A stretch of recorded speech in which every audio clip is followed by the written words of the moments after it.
Pink suits with hats to match. Big crocodiles and Cadillacs. You looking for the fattest tax. This is where it's at. Windows tinted, seats fully reclined. Keep your hands on the burner, cause niggas know that it's money on their mind. What up, though? It's your man Jay Johnson, a.k.a. the tinfoil hat Titan, a.k.a. Jersey Realist, a.k.a. the Technology Snob, Steve Jobs Jr. Don't text me with your green bubble. a.k.a. I only debate my equals, everybody else I teach. Also known as Juice, because all the hoes say J.U. Ice. Young Caesar, because you know you can't roll without me. Listen, if you don't like me, fight me. I got kicked out of Noah's Ark because they couldn't find another animal just like me. a.k.a. the West Side T'Challa, the new leader of Wakanda. Don't debate me, debate your mama. a.k.a. if you see me in a room with lions, Simba's dying. Come back 15 minutes later, I'll have dinner frying. I am the best there is, the best there was, and the best there ever will be. What up? Yo, what up? This your man Dame, 3_313. The West Side Landlord, the Petey PI. Hi, Chief Dame, don't fuck around. The liquor store Aint. The corner store conquistador. And your mama's favorite Dame. And the David Ruffin of the Shoptalkpodcast, because you know who they came to see. Not you, Otis. Gets no better than these 4 letters. Thank God for Dame. And if you're speaking on Dame, you better say it nice. And if you don't, put the boss in front. Bitch, you not saying it right. Let's fucking go! Episode 300 on you hoes. 300 of them things, man. Salute to y'all, man. Shop Talk Podcast, 300 episode. That slick shit y'all be on, man. Happy 300 episode. Keep turning that shit. Podcast guys, D-Rick, Laughlin. Let's go. Let's go. let's go. Let's go. Couldn't said it better ourselves. That shit brought a tear to my eye when I got the video around noon. Man, this shit is fucking crazy. It's love. Like it's love is for real out there. Man, a couple weeks ago I posted the love is so real that the hate is irrelevant. You know what I'm saying? I was up in here finishing up some sessions and shit. When you sent it to me, I just seen the joint. You know what I'm saying? I'm like, oh shit, that nigga didn't put the. I didn't know what it was, so I started playing in this shit, and I seen the music. I'm like, all right, he probably about to post this shit to the gram. I didn't know what it was at first, and then I started seeing. I was like, wait a minute. I'm like, hey, man. And then while I'm watching it, then I start seeing. Then I get tagged, and I see all the shit going online, and everybody start tagging. I'm like, yo. So I got a little backstory. And we got to do our intros just because it's 300. Yeah. But I got a little backstory. So shout out to Glam. She had let me know that it was everybody's plan to start kind of like flooding the timeline around noon. That's why, because I'm at, that's usually when I take lunch. And I'm like, why the fuck my phone going off so crazy? I'm thinking like there's something in my phone that wasn't supposed, one of them type of posts. But nah, it was everybody posting the video, and I ain't gonna front, man. That video made a West Side nigga shed a genuine tear. Man, it really did. Cheyenne said she knew I was gonna cry, but she was right. Like I was moved. I mean, how could you not be? You know what I'm saying? Like we say that shit all the time, but man, it's been a labor of love. You know what I'm saying? Yeah, man, and people like really been fucking with us. Man. It felt like 200 was just yesterday, and that was the day that COVID broke. So that was 2020. 2 years ago. It's damn near 2 years. You know what I'm saying? Like shit crazy, man. Shit, almost it's February now. So yeah. I mean it was March. It's damn near 2 years to the nose. Oh, that's fucking crazy. You know what I'm saying? Man. I was listening to the first episode today, right? Right. And I always say that and I go back and listen, but I never make it past like the first 3 or 4 minutes because it'd be for me like it's cringy. You know what I'm saying? We just didn't know. We just didn't know. I'll tell you what the in fact, I'm gonna play a little bit of the first episode because I said we wanted to start this one with the old intro music, and it has the old intro music. Okay. But like the reason it was cringy at first, because like it's one part specifically, and I cringe every time I hear it, and I was explaining like, yo, what we gonna hear during the podcast? Like, you're gonna hear some brilliant talk, some idiot talk. Because I was listening to the Brilliant Idiots at the time. Man. You know what I'm saying? And I just feel, I'm like, ugh. I listen to that and I cringe. Everybody needs a blueprint. You know what I'm saying? Everybody needs one. Yeah. But our show don't sound like that. But No, it like doesn't. because that was so much in my mind at the time, I was like, ugh. But so I say that to say, I start listening to the whole episode. My nigga, it's not as bad as I thought. Shit was really good. Okay. Like the shit was really good. I haven't listened to it in years. You know what had just happened after our first episode? Taxstone event, the shooting, that shit had just happened. Okay. We talked about it then. That weekend, that Sunday, the Pulse nightclub shooting happened in Florida. We talked about that. I was on my conspiracy shit there early. I'm like, damn, I really been on this shit the whole time. We started talking about the election that was coming up. We actually talked about Joe Biden and how we like forgot that he existed on the presidency and shit. Fuck around 4 years later. Well, 6 years later, this nigga the fucking president. We was talking about like, yo, that nigga kissing babies and cutting ribbons and shit. Being the vice president. You told me that the vice president didn't live in the White House. I was like, I'd never thought about that before. But why the president and his wife need a fucking roommate, Jay? But like, I had literally never thought about where them niggas lived at. I'm like, I feel like you about to tell me he don't live in the White House. He lives in an observatory, not too far from the White House. You didn't know that word at the time, and but you know why they live apart. Yeah, because like you nigga bomb that bitch, you can't lose two niggas. Yeah. I don't think Kamala lives in the observatory. I don't know. Where does she live at? She live in the multiverse. Anywho, man, let's I mean, if y'all been rocking with us since day one, then y'all know what the old intro music used to be. You know what I'm saying? We're so proud of this music. Yeah, man. Did we ever get like a notice to take it down? So why did we switch? Oh, you know what? We switched it because we own from the Detroit. Music. Yeah, so.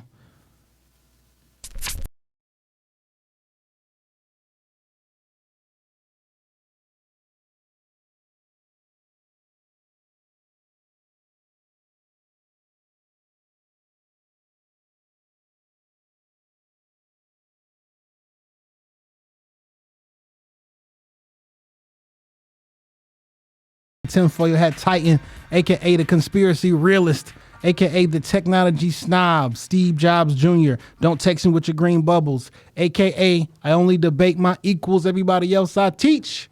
Also known as Juice, cause all the hoes say J.U. Ice, Young Caesar, cause you know you can't roam without me.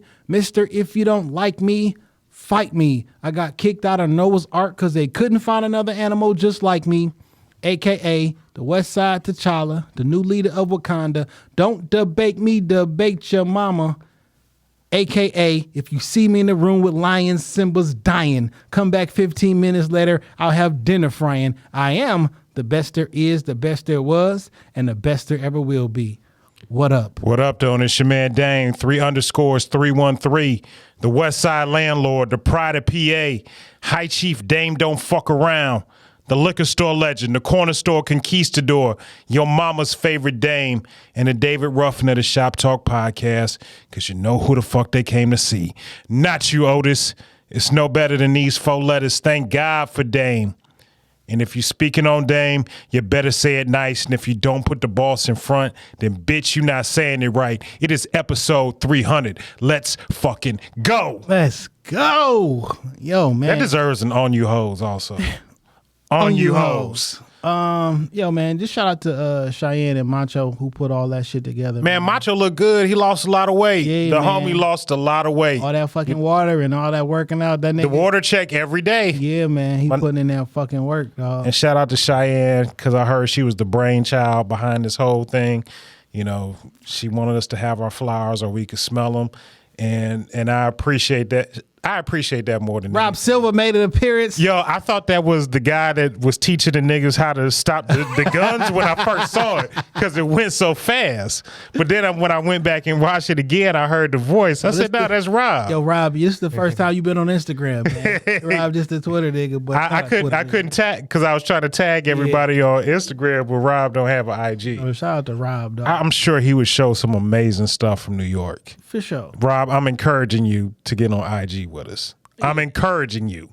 I'm gonna take a trip out to New York, man. I love New York. You know, I got a lot of family in New York and Jersey. My cousin gives me an extremely hard time that I've never brought my kids out to Jersey to meet that side of their family. So, I mean, God willing, and as COVID clear up, I'm going to try and get me and the kids out there this summer. Man, I ain't been to New York. I don't know. I fuck around and been like 1990 or something, though. New York is one of my favorite places. Yeah, man. I don't like rats. It's a lot of rats. Rats the size of raccoons and shit.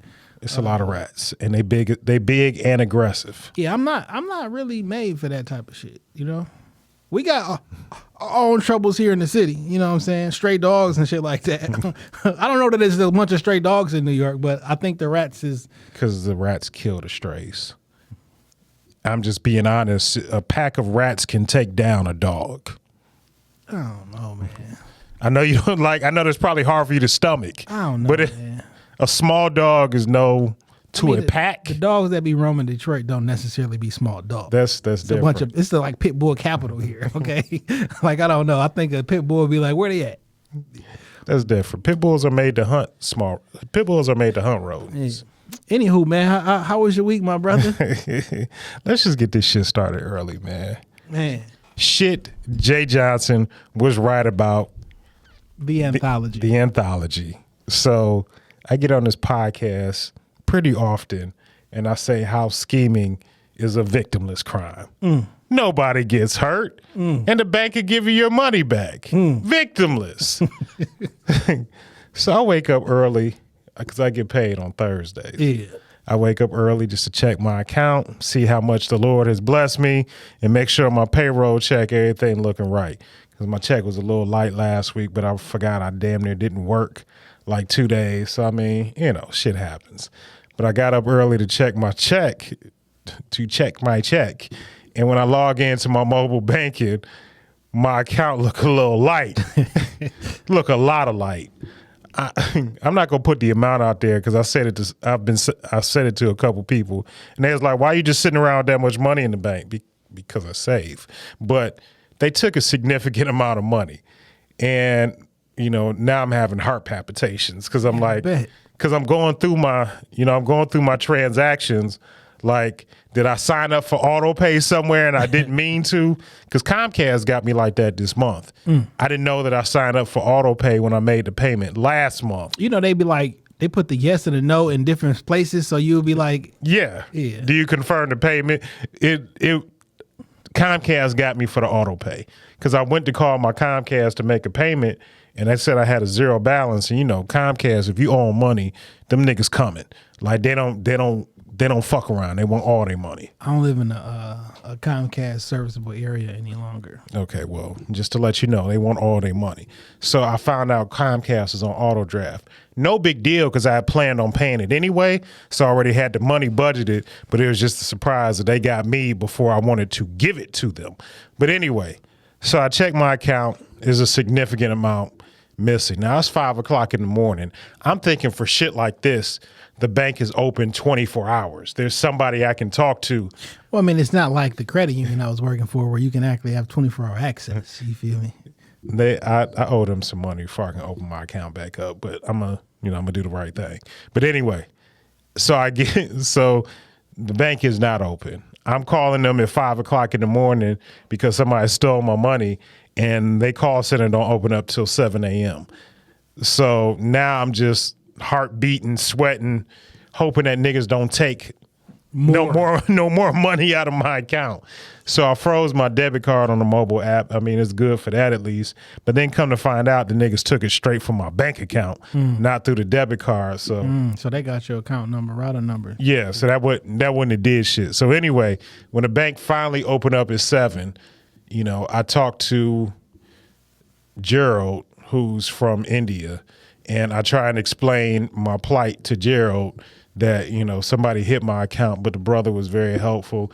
He's able to get my account frozen. And we learned together that they made what you call ghost deposits. Yeah. One day somebody put a penny into my account. A little test deposit. 2 days later, they put 30 cents in my account. Amounts I wouldn't recognize as I use my debit card all the time. Food, gas, DoorDash, you know, just regular people shit.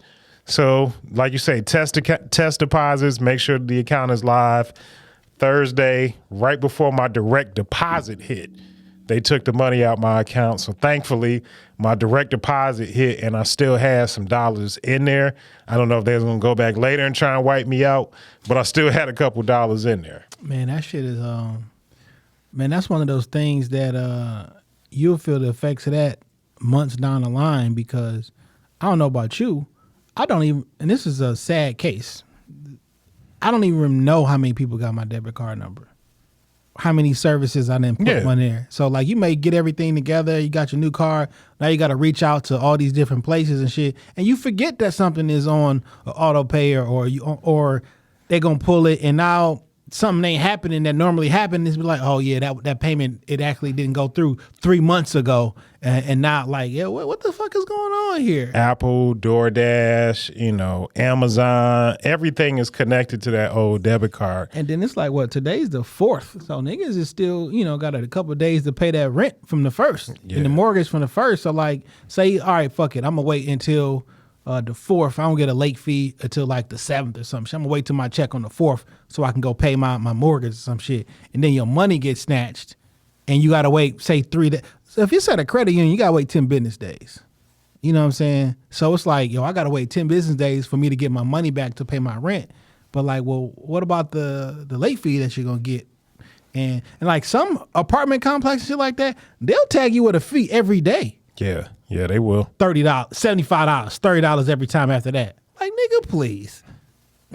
You might as well get the pink slip ready on my, because like, what did you, but like, hey man, it ain't. And so I had to face that reality, like, yo, I got bills I need to pay and now my account was frozen. So like they gave me a new debit. I went to the bank because I had to shut down the account. And I'm sure all of that is part of the fraud protection and shit too. So I went to the bank, shut down the account, and I went to go use my debit card because I figured they would just automatically transfer the money over. Nope, they don't. I used to take escalations from people that be so upset, like, well, you called us, told us you got fraud on your account. We shutting your shit down no matter what. Like, but I got a payment coming through. Can you open it back up? No. Like you said, it's fraud on there. Now, if I open this shit back up, and as soon as I do that, a nigga snatch all your money out, then you gonna be wanting us to give you, like, no, we shutting this shit down. So in that in-between process, you don't have access to your funds. So luckily, the nice young lady at the bank was able to unfreeze my account for like 30 seconds, transfer the money over, and freeze it right back. Yeah, I used to do that shit for folks. So they'll be like, well, call me back, and while you at the ATM, call me, and while we're on the phone together, you do your transaction, and before we get off the phone, I'll lock your shit back. You know what I'm saying? So she did one of those deals for me so I could have a little cash to walk around. And then I realized I don't keep cash on me. And like literally when I left out of the bank, I went to go use my debit card because I didn't have no gas. And if the gas station wasn't close to my bank, like I'd have been fucked up. So I learned a lot of valuable lessons this week that maybe Jason is right, and scamming is a victimless crime until you the victim of the crime. So, I learned my lesson on that one. Yeah, man. Sometimes, and you know what? Let's just say that the scam happened at a store that you frequent all the time. They'd have been fighting me tooth and nail about that charge. Like you go to Foot Locker all the time. Like, we see you buying these Jordans on, every other Saturday or some shit.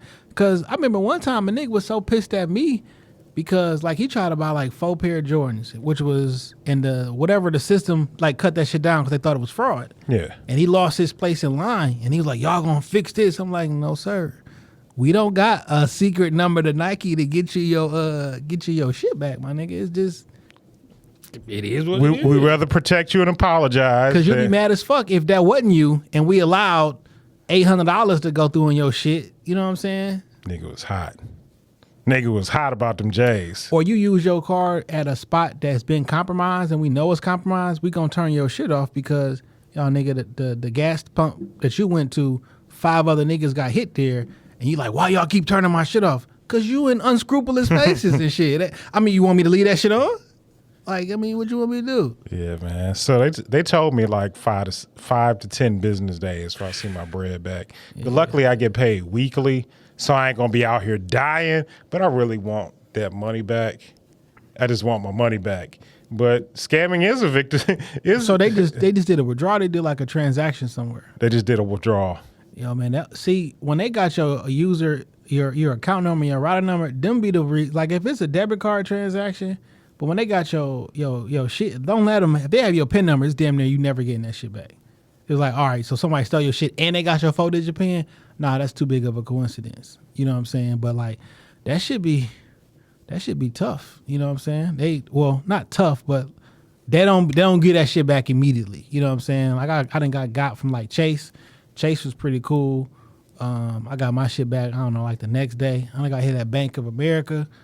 Got my shit back the same day. I know the motherfucker that got me at Bank of America. It was a fucking dollar store on 12 Mile and Evergreen and shit. The second I used that motherfucker, by the time I got home, they was on me. Damn. I'm like, nigga, I don't never swipe this card. I'm like, oh, and I started to go back up there, but I'm like, yo, it's not gonna end. Oh, y'all cracking cards. You know what I'm saying? Because he used you know how they got a register, and then he went over to the side and used another. I'm like, oh, nigga, it's you.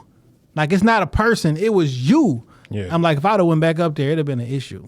So I'm like, I've never going in that bitch again. Or if I do, I'm playing cash. You know what I'm saying? But I'm never going in that motherfucker again. The one right next to the you fried chicken spot.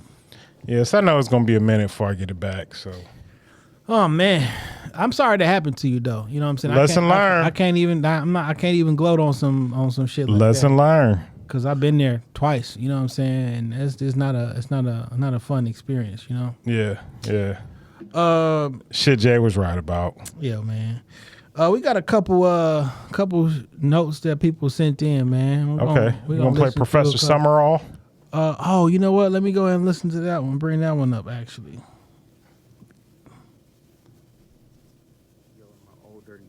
Voice. Y'all thought y'all wasn't gonna see me. I couldn't miss 300. I had to be a part of 300. Man, shout out to Jay and Dame.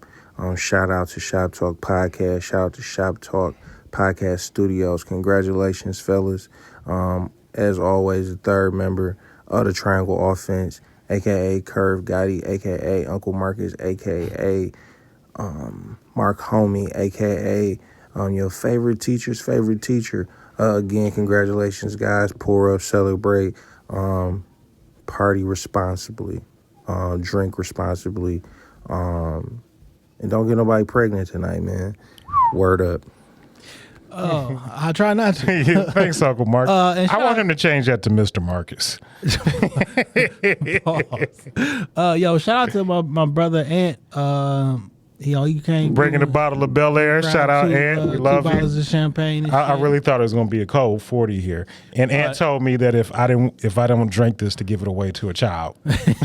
Yo, Macho just sent in some shit there right now. What's good, Macho? Shop Talk 300. Yo, that was my YG. I'm about to say that's YG. I didn't even rehearse that, so if it ain't perfect, fuck it, deal with it. Yo, bruh. Yo, man, 300 of them things. Salute. Congratulations. It's your man Macho out here in this Vegas sunshine. No jacket on. You know, I feel real good. But wow. Y'all, I just wanted to send y'all some love, man. I appreciate y'all. And I wanted to give y'all a few of my favorite Shop Talk moments and segments and all that shit, man. Like, first I want to talk about, like, y'all guests, man. Y'all do a great job selecting y'all guests, bro. Everybody from Sugar Ray to Marv Neal, Officer Hollins, and probably my favorite guest y'all had, Clemmy, man. Clemmy's dope, man. Such a dope artist. He's one of my favorite musicians right now, too. So I appreciate y'all for introducing me to his music, man.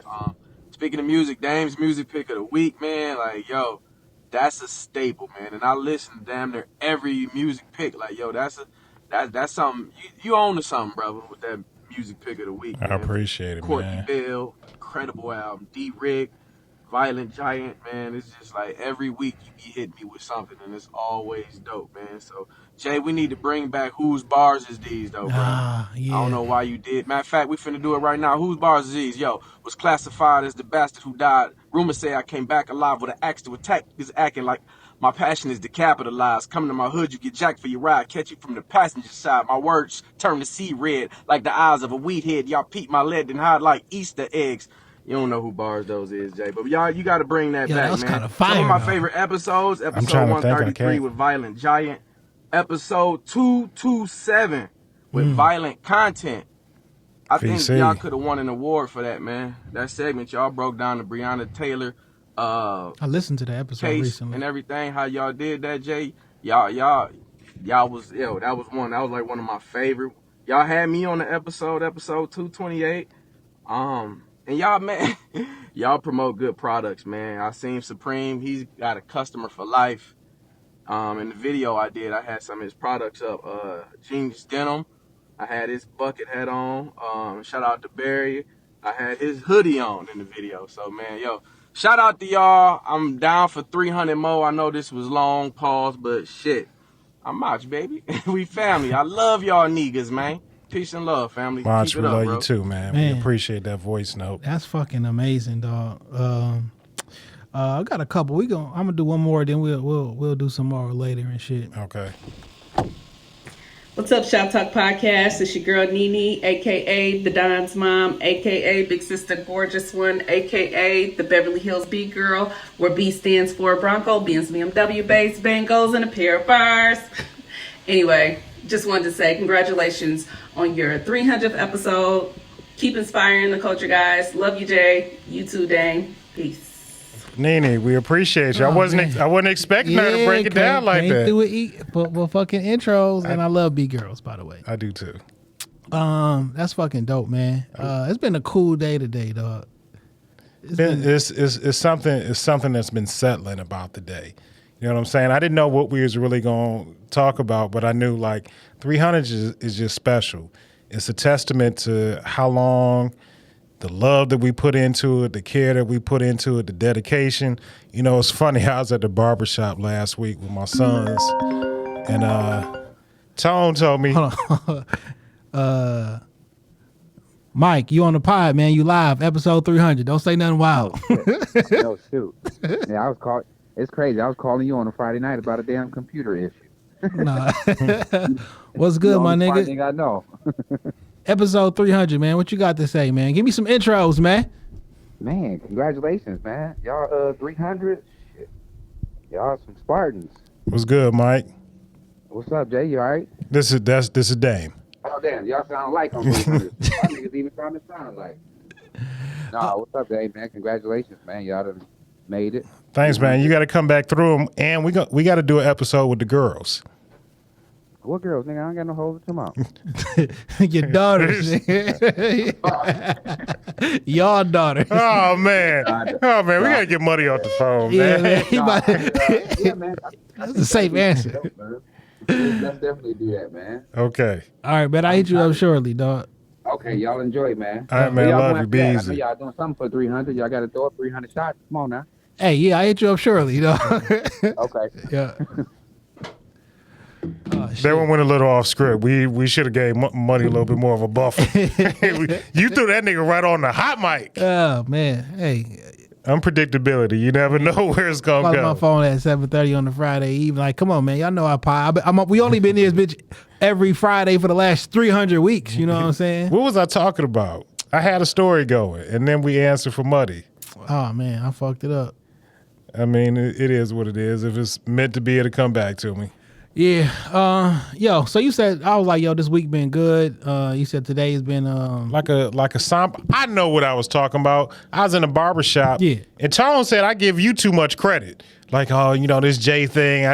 He's like, you kind of responsible for where y'all at too. Hell yeah. And I am. So that's just all I wanted to say. Shout out to our mutual barber, Tone, keeping us crispy. Hell yeah. Week in, week out, and taking them appointments. Yeah, that's my brother. That's Pete brother. But that's like, oh, I didn't know they was blood related. Yeah. It made sense. I seen them on like some vacation pictures, and I'm just like, I guess they real cool. No, that's his actual brother and shit. So it makes sense now. Yeah. Like I just saw the rapport amongst them, and I was like, you know, you could tell with somebody cool. I'm like, these niggas must go way back. Yeah, they go way back to the same house.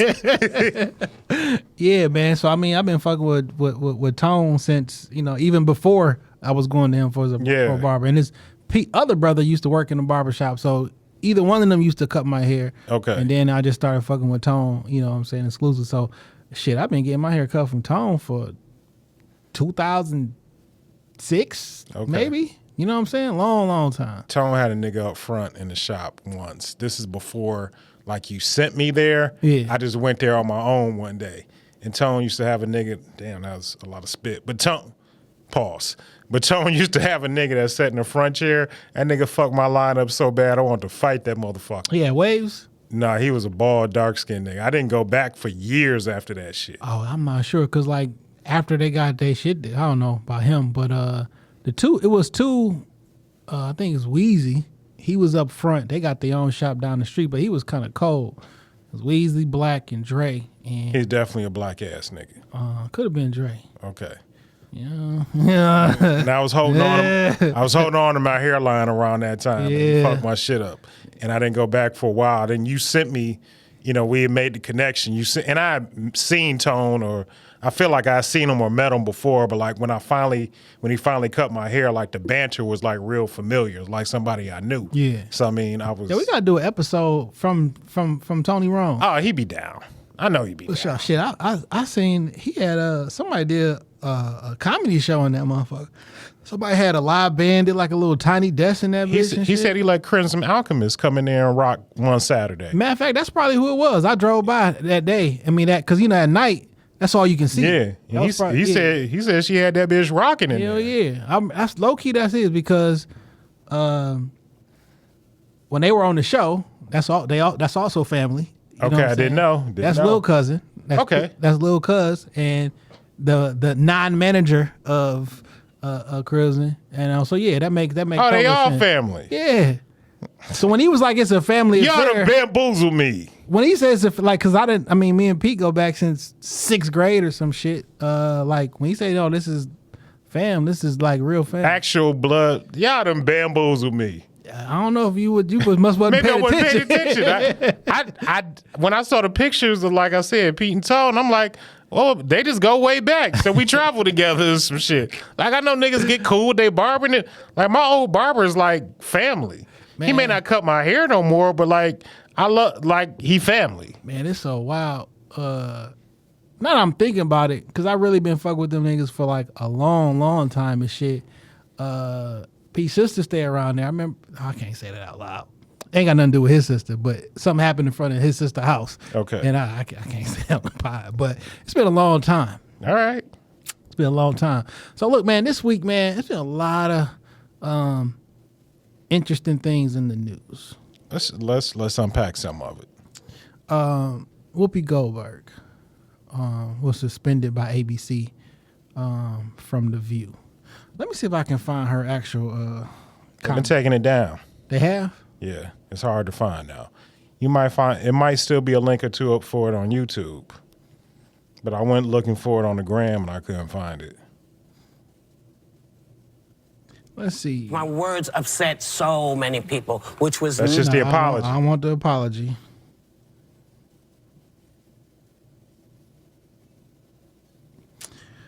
So ultimately she said something. So I think the issue is this. They were having a conversation. Because I'm going to talk about the Whoopi Goldberg shit, but I don't want to talk about it, so to speak. They were having a conversation. It was two things I want to speak on. They were having a conversation about a particular book being removed from like a school district or a syllabus or something like that. The Michelle Obama book was removed from a school district because the parents didn't want white children feeling ashamed after reading the book. And for some reason, a conversation about race happened, and I think she was trying to say like, yo, this not about race. And somehow it got to like the Holocaust wasn't about race. It was about, it was like a crime against humanity. And like, it wasn't about race because like these were white people doing these things to white people. It was like religious persecution, and such and such. And like that set people in an uproar. Well, I don't know that it actually set people in an uproar. None of the shit that anybody ever says about that particular community is an actual uproar. But everybody is so fucking shook that they make it a thing. Right. And like you got to just come out to chastise them, even if you don't even agree, because everyone's just running deathly afraid of the boogeyman. But I was just confused as what was the issue with factual statements. Is that is a protected class of people that you just can't, that is one of them unwritten rules, one of them backroom agreements. It's just a protected class that people don't go against. But I didn't see anything that was against it, though. You know what I'm saying? Like, I can see if you're diminishing the impact of what happened. How? By diminishing it to your opinion that is a crime against humanity. For them, that's a crime against humanity. But for them, that's like that might be insensitive. It's a very sensitive topic for that community because of what their people went through. Well, what about the slavery?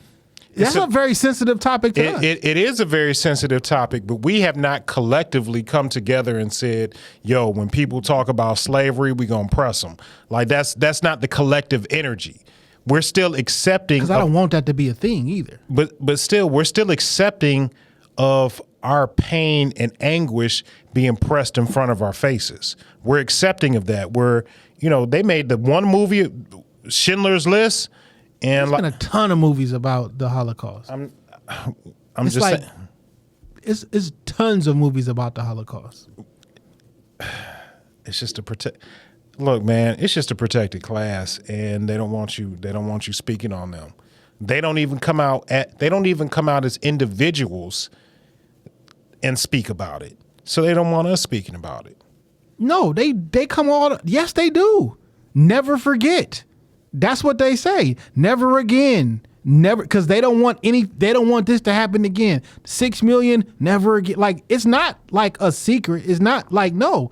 They get money from the government. Like, they got fucking institutes the whole nine. But what I'm saying is, where was the statement that went against it? They said this wasn't bad. It was just Whoopi speaking on it. They don't want somebody outside of their community speaking on it. Well, you don't own the English language, and you don't own my thoughts. You don't own my opinions. But when they're the button pushers behind closed doors, you can't say that. Because that's offensive. Because like when Jay-Z said, you know who own such and such and such and such, they came out and said, no, you can't say that, because then that makes it seem like we're the ones pushing the buttons and controlling the country, and that leads to us against persecution and such. You can't say that. Because last time I checked, this was America, correct? Yes. Right? America, where you have freedom of speech, right? As long as you don't talk about Jewish people. Well, so is Jewish people is Shine Jewish? I know that he was practicing a branch of Jew. See, the thing is, I think a Shiite Jew, if I'm correct. So in my opinion, it seems like two things going on. You claiming a religion and a race at the same time. But which one? Because I can become Jewish. That can be my faith, my religion. That doesn't mean that my family members went through the Holocaust. Right? Right. Like, it's not like closed off. So if that's the case, then only quote unquote bloodline people from that bloodline can ever practice Judaism. That's not true. You know what I mean? Yeah. So it's like, are you talking about the religion, or are you talking about your bloodline? I think people are more talking about. Well, see, the thing is, I don't know. I don't know. The other thing is, like, you can't pick and choose which one you want to be. It's like, so is this a race or this a religion? Oh, it's both when it comes to you. Because Christianity, you can be black and be a Christian, correct? Yes. So the issue is, and when I've seen people arguing back and forth online, I've been going back and forth or conversing, having Discord with somebody back online for a couple of days and shit. You know what I'm saying? Because what some people are confusing is race and ethnicity. So when she says, yo, this can't be racist because these were two groups of white people killing each other. Like, this was about something else. It wasn't about quote unquote race. I get what you're saying. This was about religious persecution and about and the crime against humanity. No one disagrees that this is a crime against humanity. So people start mixing ethnicity and race, right? So a white man from Scotland and a white man from England are both white people, but they have two different ethnicities. So if Scotland and England is beefing and they don't like each other, is that racist? Like, cause y'all from the same race. Now, that's what she said. So somehow they took it as, well, I think you're discounting my pain and struggle, so I want our pain and struggle to be lit. Like we in the oppression Olympics again. Cause what I see happen a lot is I'm more oppressed than you. Someone will say something, and instead of you reacting to what they say, you say, well, that's basically like you saying something else. Let's not talk about what I'm basically saying.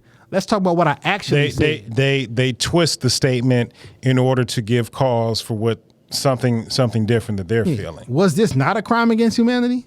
Absolutely, it was a crime against humanity. Was these not two groups of white people doing this to each other? Well, one group doing it to another? Like, that's a fact, right?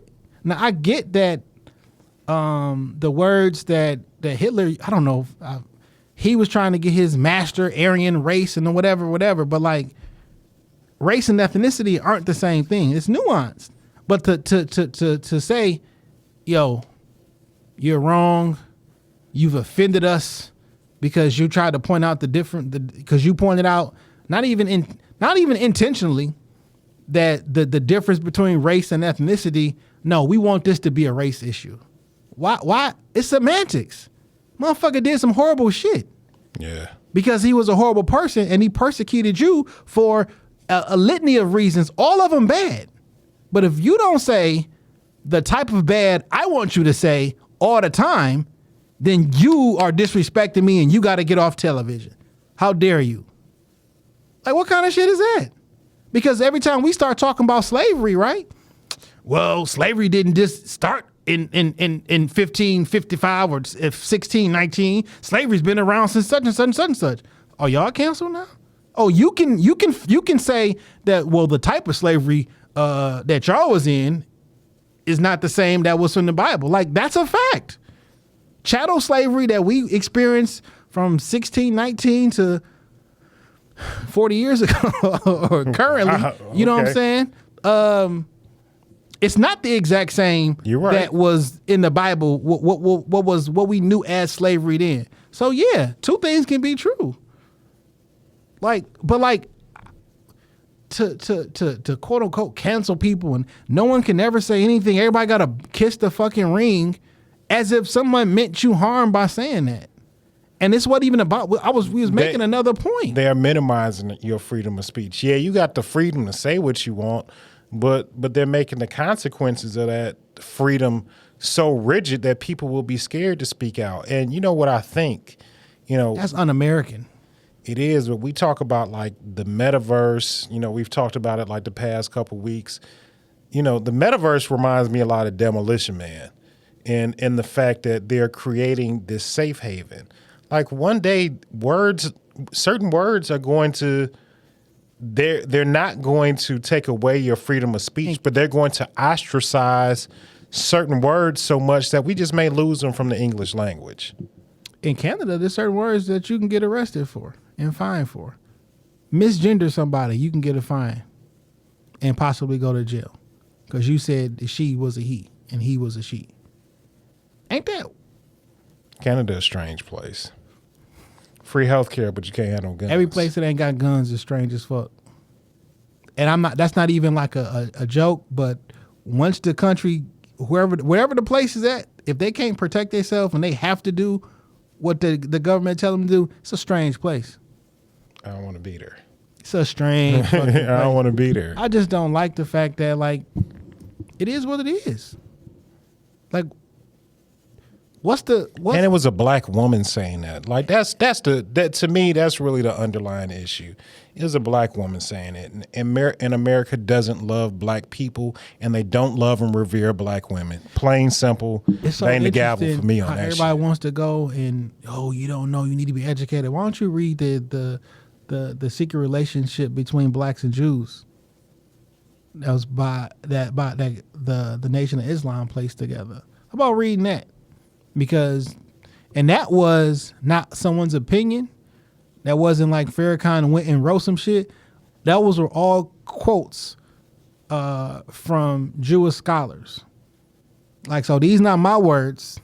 These are y'all rabbis and y'all everything, and these are legal documents. So the secret relationship between blacks and Jews. But you can't. How do you? I'm a race and a religion, depending on what the topic is. I don't get it. I don't think it's fair, and I think it's offensive. If everyone's going to be offensive about what somebody said, I'm offended by what ABC did. I'm offended that on damn near the first day of Black History Month, you ostracize a black woman and suspend her. I don't like it. Nah, ABC, I'm straight on y'all. And then follow up with a fucking special about the assassination of, the exoneration for the assassination of Malcolm X. I ain't watching that shit from ABC. Fuck, I'm gonna watch that for? I don't want to see it at all, honestly. Nah. Netflix put 12 Years a Slave back on in February. I feel like that's racist. Like, but so the thing is this then. Fine. Y'all want to define rules. Y'all want to put different things in place. Don't say shit to me about nothing about black people. Don't say shit about slavery, about nothing. But we have to all collectively have that same energy. Well, the energy starts here. Okay. The energy with me. It ain't even all collectively. Let me read some of this shit. Just enough of us to be forceful. Got to have that same energy. Read some of this shit. It's interesting that this is part of the problem. The same people that say race is a social construct try to be gatekeepers of what is considered to be a race or not. They just want control of the conversation. I thought race was a social construct. Oh, it don't exist. But when somebody say it was a crime against humanity and not about race, nigga, it's about race. Well, I thought y'all said it was a social construct. Is it a thing or is it not a thing? Another thing that I wanted to talk about. It is a thing. Racism is a thing, Jason. I'm saying race. They say race don't exist. It's a social construct. It's not a real thing. No, race is definitely a real thing. We're all different. Race is a real thing. We're more than just the human race. Well, they say that, you got a different color skin, a different phenotype, but we all the same person. Continue on. Please. That's what they say. But it's very. Who was they? Who was they? The eternal they. Who else is saying that we have to use different pronouns? The they. Who says race is a social construct? The they. We are the they. We are the they. Here's another thing that I find interesting. We got to figure out if young children are impacted by what they read in elementary school and what they see on television or not. You can't have it both ways. I provided an example using this Whoopi thing. Now you say they wanted to get the Michelle Obama book out because they didn't want their children thinking it was their fault or feeling bad and things of that nature. So you mean to tell me that what your children reads in school has an impact of what they're going to be in the future? Is that what you're telling me? And it changes their personality and what they think of themselves as?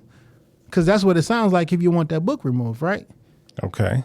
Now, when parents go and say, I don't want you teaching my child about sexuality or that homosexuality is right or it's a choice or all these different books because I don't. It's alternate thinking. No. You're gonna be born this way no matter what. You can't be changed. If you're gay, you're gonna be gay. It's not a real thing. You're not gonna read. A child won't read anything and change his life based upon his read. Which one is it? Either they're going to be young and impressionable and all the information that they take in can dictate and change the future of their lives, or it's not. Because it can't be both.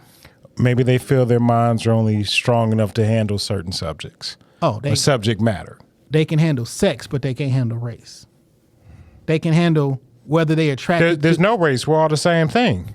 Like, come on, man. There's no race. We gotta like, come on, man. This is clear. Like, pick a side. Which one is it?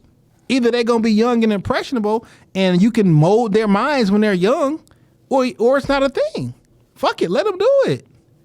Let them read the Michelle Obama book. Fuck it, do critical race theory. It don't matter. Whoever they're gonna be is who they're gonna be. I think you don't think. I'm just asking your opinion. Did you think the things that you learned in school molded you to be the person that you are? Or were you destined to be this version of yourself either way it go? I literally have no idea. What's so interesting, because I was just tweeting a couple before we started, and I was like, man, a lot of times the people that shaped your life and the reason that you are who you are right now, them niggas have no idea. Like, it could have been a dude that you seen down the street with the fly car, and you wanted that shit, and you changed, and you did everything you do to get that. Like, that person that you seen in that fleeting second. Like, when I saw my uncle throw a jelly bean on my grandma's carpet and smush that bitch on some LL Cool J shit, that was the coolest shit I've ever seen in my life, and I've loved hip hop ever since. That shit was all in 3 seconds, dog. You know what I'm saying? Yeah. I remember that one. But what else did I see earlier? Subconsciously that you don't even. Yeah. I get what you're saying. Like the kids, like my cousin G, he only a year older than me. When he used to hang out with his friends, when you young, a year is a big fucking time. Yeah. Him and his friends was fucking cool. They was listening to Jay-Z, Imaginary Player and all this shit. So they was listening to it. I started fucking listening to it. Like, it be so, you take in so many influences that really do shape and change who you are. You may see when you may be fucking in the Farmer Jack with your mom, and you will see a grown man walk by. A nigga could be looking cool as fuck in a silk shirt or some shit, and that shit was dope as fuck. And now you like silk shirts. Like, that's why I think cool is. Take you to a place, yeah. Oh, I think cool is like this. That motherfucker ain't never knew you was there, but this person can shape and change your life. So when you say, do you think what you learned in school changed your life? Probably. It absolutely does. You know what I'm saying? Probably. You know, I'll be honest, when I have to multiply something, I still think of the way that I learned from my 3rd grade teacher, how to multiply like shit. Yeah. And it's still, like, that connection still registers to me. I hated reading books in school. You know, I knew we had to do them for English and shit like that. But I remember the first book that I read in high school that, like, something like a light flashed on as I was reading the book. It was Things Fall Apart. Like, that's one of my favorite books. Yeah. And I remember, like, reading it and, like, wanting more from that book. And because of that connection, you know, I got back into reading. I wanted to, you know, gain knowledge or read for my own entertainment or things of that nature because of that moment. Pizza Hut changed a lot of niggas' lives. Nigga, what? With the Book It program. Nigga, what? Like, in real life, in all those books, I used to get these shit called highlights. You remember that magazine? I remember highlights, yes. I used to get highlights, you know what I'm saying, to the crib. That shit probably changed me. I don't remember none of them stories, but at the time, I was in that motherfucker reading that shit. Yeah, man. Like, all that shit matters. Get that free baby pan for reading a book. And it's like, man, all the stuff that these children take in and absorb, if you can understand that and you don't want them to ever think that white people were bad and white people did bad things to black people, so we gonna get rid of critical race theory, then you go to court and they'll snatch that shit out of school, but a motherfucker can't even tell you that this was a crime against humanity when it was actually a crime against humanity. Yeah. Like Geneva Convention, this literally was a crime against humanity. And it really happened. We gonna play the semantics game, but no, nigga, say it like I said you want. Say it like I want you to say it. That's basically what they telling you. Like, I don't think she minimized that shit at all. Like, they don't want a black woman speaking on that shit. It's not her place. It's not her place. At some point, man, we got to stop bitching up, because this idea of, yo, man, we can't change it. Where, when, and how, though, Jason? It starts with individually. Stop hoeing yourself. Every time somebody do something wrong to you, You don't want to speak up because, man, they can't do nothing. I ain't gonna change nothing. Every single person thinking I can't change nothing. Shout out to a lot of shit going on in the NFL this week.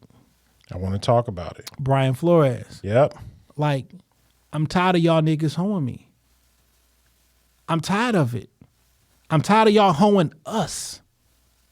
And nothing ever changed until you change something. Yeah. Like the playing field is not even for African American coaches. They are not getting the same chances and opportunities that their white counterparts get when it comes to these head coaching vacancies. They don't have no problem making us a coordinator, defensive specialist, special teams coach. Those positions are also hard to come by. They are hard to come by because there's only the workspace is very limited because of the number of NFL teams. I mean, it's just a very small community. But the thing is, there are a lot of qualified black coaches. They get one opportunity, you never see them coach again. And the reason I'm connecting these two things together is specifically when you say, well, when and how, or how it's like, yo, we can't keep accepting the same thing and hoping for a change in the future because no one's gonna come and give it to you. Right? In some regards, Brian Flores has made himself the sacrificial lamb. 100%. Colin Kaepernick did it first. Yeah, and they was like, yo, this year they just recovered from Colin Kaepernick. This year, that was in 2018. Took them 4 years. This year is the first year that they I think they said this year was the highest rating for NFL in like the history. Remember, they couldn't even get black people to perform at the Super Bowl. Yeah. This year we so back that we got Kendrick, we got Dre, Dr. Dre, we got Snoop Dogg. We got a fully black because we had to start doing work in 2018. Mary J. Blige, Eminem. We had to start doing work in 2018 to appease a culture that was like, yo, we tired of y'all shit. Is this really gonna be like they throwing us a peanut? Thank you for coming back. Now look at what we'll give you. 2 weeks ago, I watched some games 2 weeks ago. It's the first time I watched football in 4 years. You know what I'm saying? Like literally, I was like, no, I don't need it because I can't control nobody else. All I can do is control what I do. But I'm happy that Brian Flores stepped up because we all know that the hiring practices in the NFL are racist. Yeah. That's why they have the Rooney Rule, because it has been racist. And it's not even like one of those things where, man, I just got this feeling that it's been there. In the history of the NFL, there have only been 20 black coaches. There's been 10 in the last 20 years. How old is the NFL? It's like it's over 100 years old. Okay. So people have been studying and doing the numbers on this, like labor unions, auditors, the whole 9 yards, right? They say black coaches and white coaches win and lose at the same percentage. Like it's only one nigga going to the Super. Like by the law of averages, there can only be so many winning teams in a season, period. Because everybody not going 8-8. Yeah. You know what I'm saying? There can literally only be. There's damn near gonna be the same amount of losing teams every fucking year. Cause on some law of averages, they say black coaches and white coaches, there's no difference on how good they are. As far as what they actual official records or whatever. But when I start looking at the numbers, black coaches are hired at a significantly lower rate. And they're never rehired. And now, if y'all perform the same, how come I'm not getting the same opportunities? Yeah. If I take a fucking coin and flip that bitch 100 times, I don't know why, but legitimately, that shit really do be coming up very close to 50-50. The law of averages says if you treat these people equal, it's not possible for this low amount. There's no variance. You know what I'm saying? So in 2000, but that also goes back into your theory. We're all the same. So what they did, currently right now, there's one black coach in the league, Mike Tomlinson. He's been Tomlin. I'm sorry. Pittsburgh Steelers head He's coach. been the head coach for 17 years, and he was hired by the Rooneys from Pittsburgh. They're a good group. They're a family-owned group. It's not like a it's a family-owned group. So they brought in the Rooney Rule. Because, like, look, y'all niggas not even interviewing black people. Forget hiring them. Y'all not even interviewing black people. Yeah. So we going to put a rule in that if you hiring for a position, you got to interview. At least interview one black candidate. 2 black candidates. 2? Okay. Yeah. So you can't guarantee the outcome, but you can guarantee the opportunity. I can't tell you who to hire, but you need to guarantee the opportunity. No one can control the outcome. Also, this is a country that has equal opportunity employment. It's a federal law. You got a business in here. You can't discriminate against me for age, race, and the sex. NFL is not bigger than any federal laws. Right. Age, race, sex, political, religion, right? So I'm taking y'all to court because everybody understands that this happens. It's not even a secret. No one wants to say anything, but, it's hard to prove. It's hard to prove. No, it's not. It's not hard to prove because it's not like a murder case where I got to prove this shit beyond reasonable doubt. This is a civil matter. I got to just bring in a preponderance of the evidence, right? Right. And I just need to convince 12 people. I don't even got to have I don't even have nobody take the stand. I can just bring an auditing company and just look at these numbers. These numbers are not natural. Like, they're not natural. You cannot replicate these numbers in any other. The coaches don't even reflect a percentage of their workforce. The workforce is over 70% black. You mean to tell me no black people know how to coach football? Urban Meyer gets into trouble damn near with every team. Gets into some type of scandal damn near with every team that he goes to. He's had 3 college head coaching jobs and 1 NFL coaching job. So it's like, the way that niggas stop this is stop fucking laying down. I got a lot of respect for Brian Flores. He took over like mid-season, won 5 of the last 9 games in that season, won 10 games last year, and had a winning season this year, and got fired. Was turning that franchise around. Like, I'm not a losing coach. I do good out here. The sample size is too small. That was somebody else's team. They'll make up any excuse as to why, he overachieved. So it's like the only way you're going to change stuff is if you stop bitching up. Use the system that you got, right? The only thing to change things is money and violence. I don't think you want to fight the owners, so you got to hit them where it counts. Let's go to court then, I'm willing to stand up for it. He said, I know that one of the gifts that God gave me was coaching football. And I like to coach football at the highest level. I want to compete at the highest level. And I understand that me bringing this lawsuit forward may jeopardize that. But I'm going to do it. Because this nigga is not this nigga. This man is a man of integrity. Right. And he is straightforward, straight shooter. I don't come in here to play. And you're not going to do anything you want to me just because you've been doing it. Not with me. You can do that shit with everybody else, not with me. Yeah. I'm not going to be quiet. You can't be quiet forever and be like, man, ain't nothing going to happen. Just what it is. No, nigga, say something. And then we can't give another group credit like, well, you know how they are. Well, if you stop fucking tucking your tail, maybe you can be that way too. But don't leave my man out here by himself. He on an island by himself right now. Well, Hugh Jackson came. Hugh Jackson did recently come in support. And, what I look at this as, Hugh Jackson is basically never coming back to the NFL either. He's, now a head coach. Is it Grambling? At Grambling. And he'll probably remain in the HBCU coaching ranks, until he's ready not to coach anymore. Because now he's the first former NFL coach who is an HBCU head coach.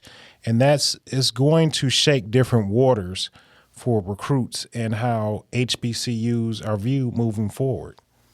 We got Hugh Jackson. We got Deion Sanders. Coach Prime down in Jackson State. You got Eddie George. Yep. It's been a shift. But the reason that these two issues was compounded, we take Hugh Jackson, for an example. I think his record is like 4-32 or some shit, right? Right. He went like one in something for two. He won one game in 2 years with Cleveland.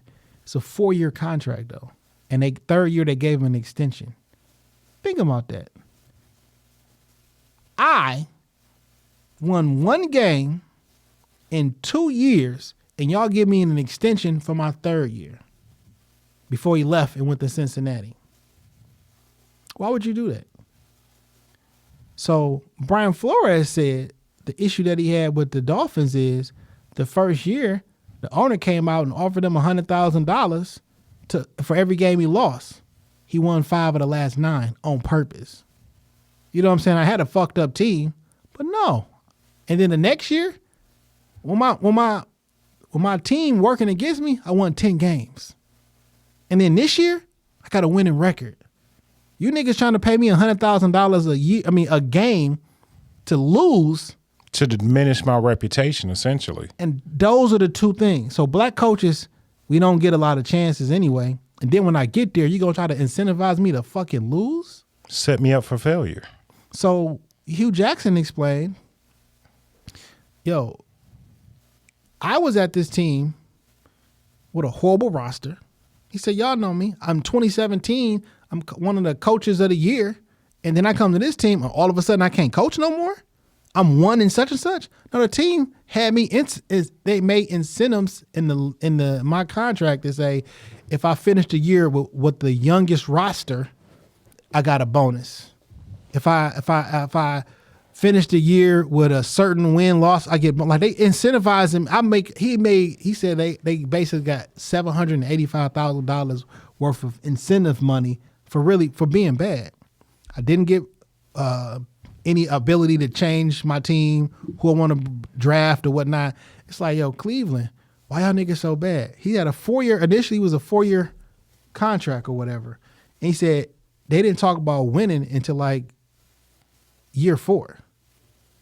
He say your contract talks about winning and losing. His contract didn't have anything, no winning stipulations until year 4 in the initial contract. And they got an option for the third and blah, blah, blah. Because they had a plan to tank for X amount of years, get the draft picks, and then start playing. So it's fucked up that I finally get a head coaching job, and then my fucking ownership is going against me. What's really fucked up is if no white head coaches come out and say they've been paying me to lose, oh, you want to do this shit to the black coaches? Because one, you hold the ticket for me, right? Right. Because you just got here. You're going to do what I asked you to do. But now you're going to pay me to lose? And then because what happens is you get the black coach, pay him to lose, you get your draft picks, fire you, bring in a white coach, and now he the fucking savior. Let him build his team and his vision with a high draft pick. He came in here, look what he did. He turned this team around because y'all motherfuckers is actively going against me, man. That's fucking crazy, dog. I'm glad that Hugh Jackson not letting my man stand out there by himself, but we need somebody else. Because everybody understands what the fuck be going on. Like, it's bigger than the product that they put out on the field every Sunday.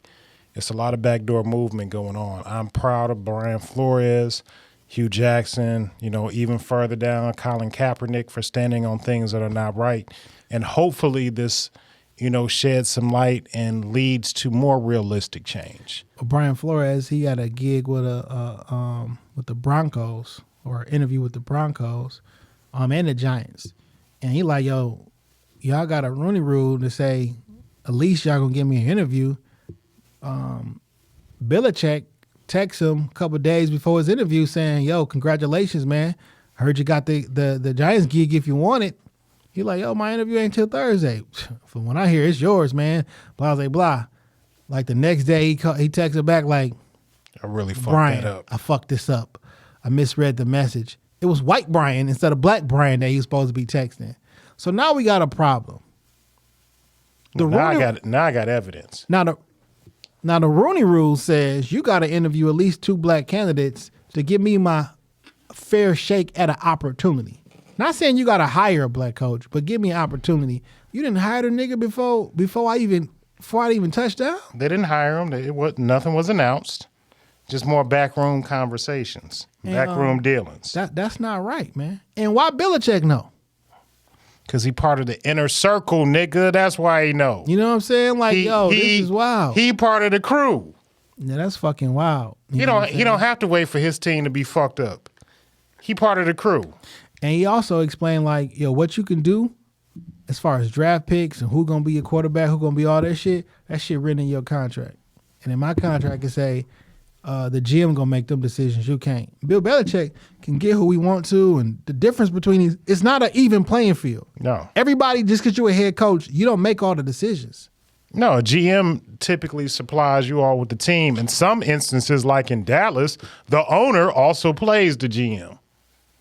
Like they said, like in Cleveland, they was really high on a particular a particular wide receiver. And then right before the draft, everybody just switched to picked up a different person, and who wasn't as good. And it's like, why would y'all do that? After all this shit comes out, because y'all niggas was tanking. Teams do it a lot. And the when he was with Cincinnati, he was like, what's so funny is like Cleveland. Cleveland did a pretty decent job this year, right? Right. And most recently, like, it's the same team. It's the same people that's been running it behind the scenes. No, but Cleveland, you talking about the Browns or okay. Because the Browns are okay, but then like Odell Beckham daddy came out and was like, look, Baker Mayfield ain't utilizing my son, and Odell got the fuck on and went to LA. I'm glad he did. He is the number one overall receiver in LA. Who? Odell Beckham. Since he's been there, his stats are higher than Cooper Kupp's. Odell is a difference maker. He is definitely a difference maker. And his dad got him about that fucked up situation. I can't even front. Cooper Kupp kind of cold, man. He's a damn good slot receiver. That nigga got a fucking triple crown in receiving. And him and Matthew Stafford, they just had chemistry. They just had chemistry. And when you have chemistry with your teammate, like to that extent, like success will find you all. Man, I say all that to say,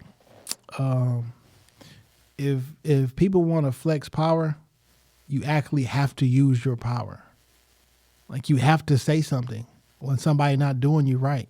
You know what I mean? You think Jay-Z and them will make a political statement during the Super Bowl? No. Not at all. Never crossed my mind. Never would have crossed my mind. I just wonder. Kendrick, maybe. I'm going to be honest. I'm going to hear some new music, Kendrick. Give me a snippet of a new song at the Super Bowl, please. Not going to happen. On the Super Bowl, that is. But I don't know, man. I don't know. That would be the perfect place for it to happen. Just give me a snippet. It's not going to happen. Perform a verse and a half. It's like 19 niggas on this lineup. Like, it's not happening. It could. Mary J only gets one song, and she's not performing the whole song. New Kendrick. Not happening. What if it does, Jay? Then I can have my shit Dame was right about. Yeah, hopefully. New Kendrick Lamar. Give me some air horns. About some laughter. That's all that's gonna happen. It's not fucking happening, man. Probably get some new Eminem. Well, that nigga give us Lose Yourself after 30 years of draining the blood out that bitch. All right, man. Let's go to some more of these notes, man. Shout out to the homie Verge. What up, Jay? What up, Dame? It's Verge. Just wanted to give you guys a special shout out. Congratulations on 300 episodes. Man, I don't think people really understand how hard it is to put together one podcast episode, let alone 300. And to do it for 300 consecutive weeks and all them shit's fire, man, it's a huge accomplishment. You know, it definitely shows hard work and dedication to you guys' craft. I wish you guys another 300 more. I don't think you guys really understand, you know, how many friendships were built through the podcast and the studio, man. Absolutely. I know I've met Cheyenne, Marcus, the twins, Name Tag, you know, countless more, Aint, you know, just through you guys. And, you know, a lot of lifelong friendships has been built thanks to you guys. So definitely appreciate everything you guys have done for the city. Definitely helping me when I started my podcast journey. Like I said, wish another 300 more. Much success. I'll holler at y'all. Man, Virg, we appreciate it. Shit, My little brother. Verge bought these chairs in the studio, man. Yeah, shout out to him. Verge always talk like he chastises somebody. like you talking to somebody like you about to put him on punishment. Who else we got? We got Name Tag. Okay. What's going on, y'all? It's Name Tag Alexander, a.k.a. A Name Tag is Necessary, a.k.a. The Prime Playlist Curator, a.k.a. Mr. Lead and Be Legendary, a.k.a. I am DB, because I am in my damn bag. From the music to the podcast, call me Catalog Tag. What up, though? Congrats, Jay and Dame. Shop Talk Podcast, episode 300. I became a listener at probably the end, I want to say like the end of 2016. And the episode was the one with Charlie, and I want to say A-Dub was on there. My cousin had put me up onto it because I was trying to find out what other podcasts were recording from out the city. And then from there, man, I was hooked, man. It was like listening to your cousins or something, just chop it up. From there, I just started listening while I was cleaning the house, usually on like an early Saturday afternoon or whatever. Now, man, story time with Dame will never, and I said this before on Twitter, it will never cease to amaze me. We all know the one that takes the cake, dog, is you spraying mace at that woman and her kids, which sound wild to even think that, right? Dog, but the recent one, dog, where you lied and said you relapsed, and you might have said this before, but I forgot, but you lied and said you relapsed. At your job, you said you lied. Crack and said heroin. You relapsed and got back on crack and heroin. My, dog, damn, you different. I had to say my job, man. I'm always looking forward to the conspiracy theories, and we know Jay gonna keep one in the tuck. Donkey of the day is cool, but it ain't no whose man's is this, right? Now, what I appreciate most, and now that I think about it, what I appreciate most over the years listening to y'all show, because like I say, damn, it's what, 2022? I've been listening since 2016 or whatever. But the conversations aren't just on the surface. They're pretty much like thoroughly unpacked discussions where, as a listener, you're going to walk away 9 times out of 10 like, okay, I ain't even think of it that way. And it's not really a lot of banter. It's not like a lot of just, like I say, it's not a lot of on the surface conversations. It's, like I say, y'all unpack these conversations. Y'all go more in depth. That's pretty much it, man. I ain't trying to leave an audio book like Cheyenne on that one episode. I'm just joking, Cheyenne. Don't cuss me out on Twitter or nothing like that. But anyway, man, to episode 300, another 300 more, and then some. Peace. Name Tag, we appreciate you. Yeah, man, we got one more note, and I'm playing that Dame story time with Dame and shit. All right, I lived it. What up, my guys? This is your girl, Shal, a.k.a. Shalamar, a.k.a. Shay Jones over in the This Weekend Culture World. But Shop Talk Podcast, happy 300. I'm so excited for y'all. I started listening to y'all back in 2017. Y'all just came up on my algorithm, so I just listened, and it was cool hearing a perspective of 2 black males. You know, we always get the women perspective, but you know, I like to hear both sides. So ever since then, y'all had me hooked. I just look forward to every Saturday. It's like my routine the past few years, and I went back and I've listened to every episode, probably more than once. But I'm so excited for y'all. Just can't wait to meet y'all in person if we ever get over this COVID shit. But yeah, I'm definitely grateful for all the connections I made with all my Detroit friends, with Rob Silva, with, you know, it's just opened up so much. And I'm grateful for y'all. Just want to see y'all continue to do big things. And, you know, you got a fan in me. You got a friend in me. Appreciate y'all. And I'll talk to y'all soon. Peace. We appreciate you, too. Thank you for the listen. Thank you for being a loyal supporter and listener. It's like family, you know? Man, it's so fucking wild because now I think about it, like everybody who did that, the intros we started the podcast, they don't know each other outside of this podcast. It's crazy. Like, I mean, you and Verge know each other. You know what I'm saying? But like, me and Cheyenne technically worked together before, but like we didn't talk at work. I didn't get to know Cheyenne until after we had left Comcast. Yeah, so we brought her on the show in 2016, March Madness episode, right? Yep. And we've been down with her, you know what I'm saying, since, you know what I mean? So it's like, And them people don't know each other they. Cheyenne's gone viral. You know what I'm saying? In the time that we've known her, she's gone viral. That's a fact. It's so wild, and I be looking at my timeline and seeing people talk and interact. I'm like, fam, y'all only know each other because of the pod, and like that's fucking amazing. That we've connected people. That's fucking wild, man. You know what would be wild to me? Like when we do these live events and people come out. And to me, that shit be so crazy because I'm not selling a product.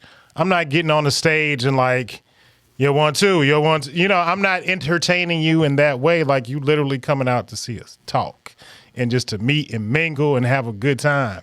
And that shit is wild to me. Sold out seats to hear Jay and Dane speak. And we've done it more than once. Yeah. That shit is crazy to me, but I appreciate y'all coming out. Do I get to...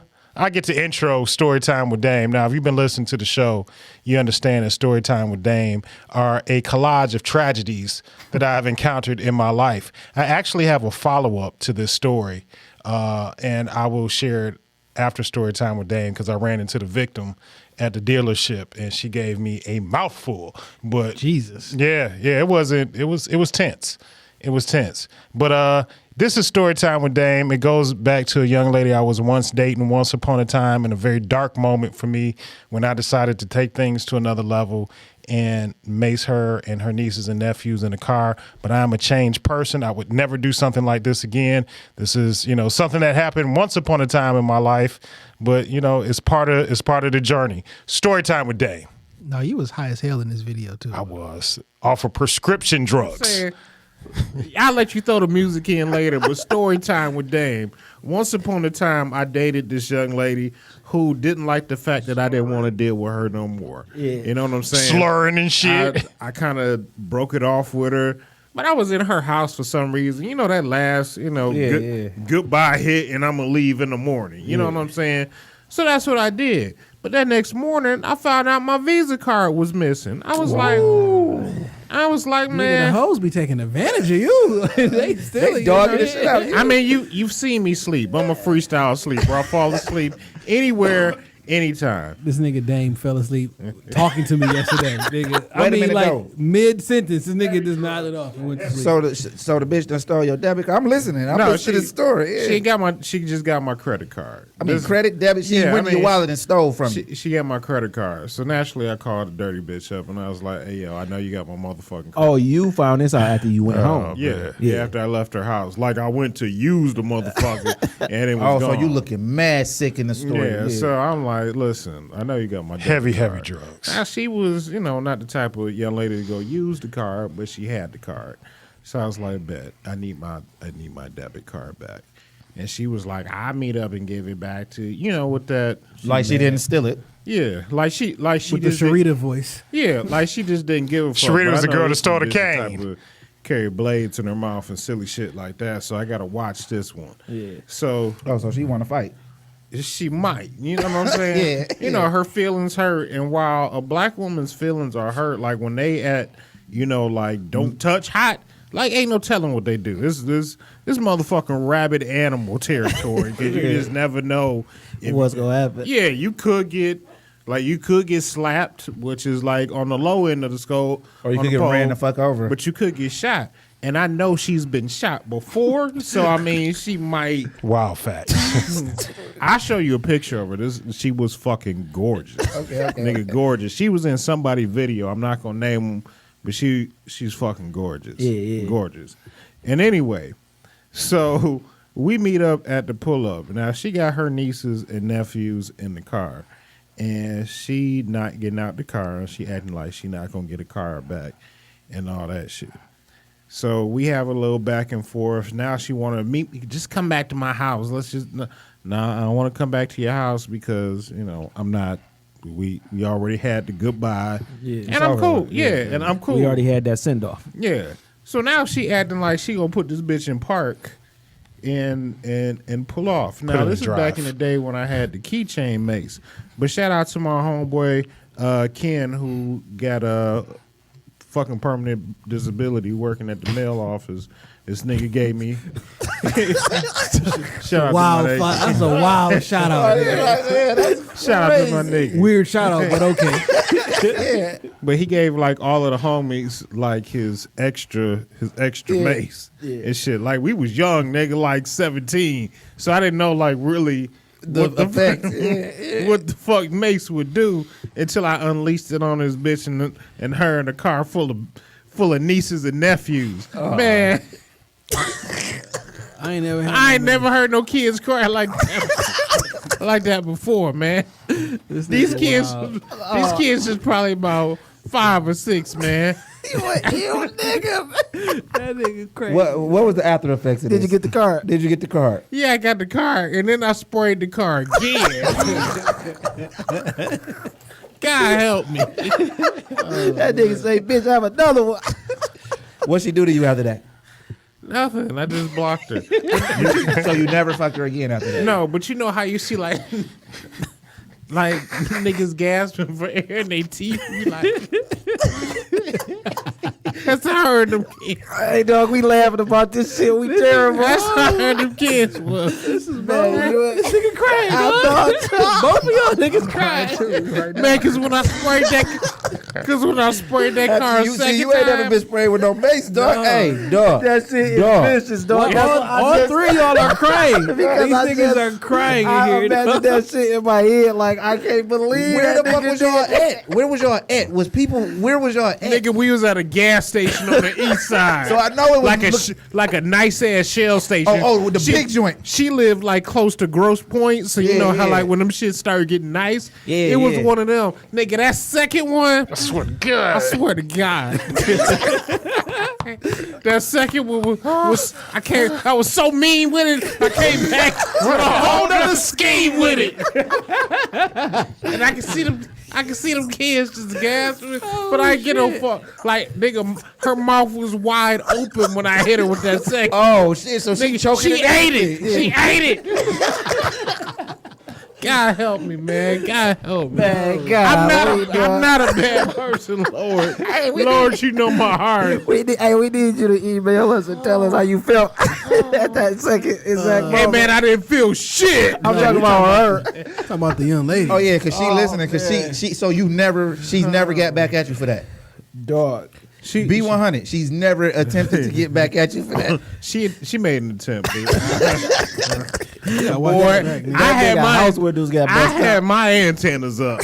Yeah, damn, I done shed a tear too. Dog. All 4 niggas in this bitch crying. Dog, that is the illest shit I've ever heard. Story time with Dave. Oh my God. Oh man, that's a classic fucking moment, dog. That's a classic fucking moment. This is a real story in my life. You a wild nigga, dog. This is a real story in my life. You a wild nigga, dog. I have been. You a ill nigga. I have been. You know, I shout out to the nigga D Rick. Everybody got a line. Don't be crossing it with me. Yeah. Don't cross my line. I get it. Cause I'm real unpredictable. Like, even the people that love me say that. Like, I don't know how you gonna react to shit. And I'll be honest, I don't. I freestyle life every day. Every moment of this shit. I don't know. So anyway, I'm gonna give a little small continuation. I ran into her last year at the car dealership because I had to take my car in for some maintenance. Mm-hmm. Like I had earned like that free oil, like my oil change came with like a free tire rotation. So shit, I'm gonna go to the dealership and get it done. She in there getting her car fixed. This was like, so I walk into the dealership. I don't see her, but she sees me. So, you know, I'm just dicking around, looking at cars, you know, bullshitting till my car get ready, and she walked right up on me. I didn't even see her. She's like, "You remember me?" Fucking absolutely, yes, I remember you. And I don't want to make fun of her. Cause I mean, it's too late now. Yeah, it'll be just my luck I run into her again, but her voice sounded a little raspy. And I was like, I said something like, "You need to clear your throat." And she told me there was permanent damage to her throat because of that incident. Oh, man. I didn't bother to ask about the kids because, you know. They can be rappers. Jada. She got a little raspy thing going on. But you an ill nigga. You got another story about this. This was like it was a part 3 to this story, wasn't it? Nah, I don't think it's 3 parts. I mean, she did try and retaliate at one point. No, what I'm saying is you said something about well, you probably can't say that. Never mind. Yeah, she definitely tried to retaliate at one point. Yeah, I'm talking about you may have ran into a family member of hers. Oh yeah. So you can't really. Yeah. You know, it's the cost of doing business. Yeah. And you know, people love their family members. Yeah. And I just leave it at that. People love their family members. But guess what? I'm gonna go home, and I'm not cuffing up. So you can take that as what you want. You can take that as what you want. If you don't think that I am what I say that I am, buy a fun pass and come take a ride. That's all I'm gonna say. I'm not cuffing up ever again in my life, and I'm going home to my babies. So take a fun pass. Come ride the ride. If you think it's a walk in the park, come on and find out. Man, what's some of your favorite episodes or conversations or something? Man, a Rick Ross episode. Sitting with a virtual legend. Yeah. You know, the Rick Ross episode was, to me, an experience. Yeah. Having an autographed book from Rick Ross. Yeah, for sure. Watching him sign it, autograph it, and pass it to me. Hell yeah. An amazing experience. Even though this wasn't on our show per se, Jay Prince. Just the whole, like, Jay Prince walked in here like he was the president. He came with bodyguards and security, Rolls Royces, beautiful women. Jay Prince came. Sanders, yeah, which was cold. Very strange. Why is DeAndrea Sanders traveling with Jay Prince? It's probably not my business. It was working though, like selling books. Like he wasn't just around here like looking cute or some shit. Like she was literally working. I don't even know how he pulled that dude. He's a master negotiator and had Julia Beverly with him. Yeah. And she was like kind of chilling in here like, I'm just here. But like, Julia Beverly is a big name in her own right. 100%. In her own right. Ozone Magazine? Yeah. We had TK Kirkland in here, even though he was on the Twin Show. TK Kirkland is crazy as fuck in real life. Yeah, this is a T to the motherfucking K. I was watching him earlier today on the Breakfast Club. Yeah. Listen, man, we didn't Detroit Charlie. Yeah, and Charlie texted me some wild shit today. I didn't even respond. Like I didn't even understand it. So I was like, I don't know. If he called me, we'll talk about it. But like, I didn't understand it. So okay. But like we've had, so that episode that Name Tag was talking about was I think that was the first time Detroit Charlie was on. Yeah, and him and A-Dub. Yeah, the low key that was the first episode of the year in 2017. It was. I remember when we had A-Dub and Tone in the studio. Tone brought the dog. Yes. That was that time. Yeah, man. Tone brought his dog to the studio with us. Shit, he was up here with the Jay Prince shit. Crazy. Saying ain't Tone is everywhere. Well, that's a fact. You know, I say this shit a lot, man, but and I say we got to do a part 2 to this episode, but one of my favorite episodes is the Dreams and Nightmares episode. I remember that. And that one resonated with a lot of people. It did. The Dreams and Nightmares episode, I enjoy every time we chop it up with Clemmy. Yeah, man. Clemmy became somebody I just used to see. I was like, man, that nigga's a cold rapper. To actually being like having a relationship with him. I think that's dope. The first episode that we did with Trinidad Aint, we did at the old studio. Yep. And ball 40s, and you were eating fried chicken. Yeah, I was drinking 40s and eating fried chicken. That was a great fucking episode. But the one I like the most is the One Gotta Go episode. That's we was in the new studio. That One Gotta Go episode with Aint, and I was like, so One Gotta Go. Michelle Obama, Oprah Winfrey, Beyonce, or your mama. And like that was the one that niggas was like, some people said they mama. That's fucking wild. Wow. That's fucking wild. I hope you went home and changed your fucking mind. And that's when I announced that it had to be Oprah Winfrey because Love on Top is better than anything Oprah Winfrey's ever done in her fucking life. And Oprah done a lot of fucking shit in her life. But Oprah gave away cars, nigga. You get a car, but Beyonce gave me Love on Top. Double entendre.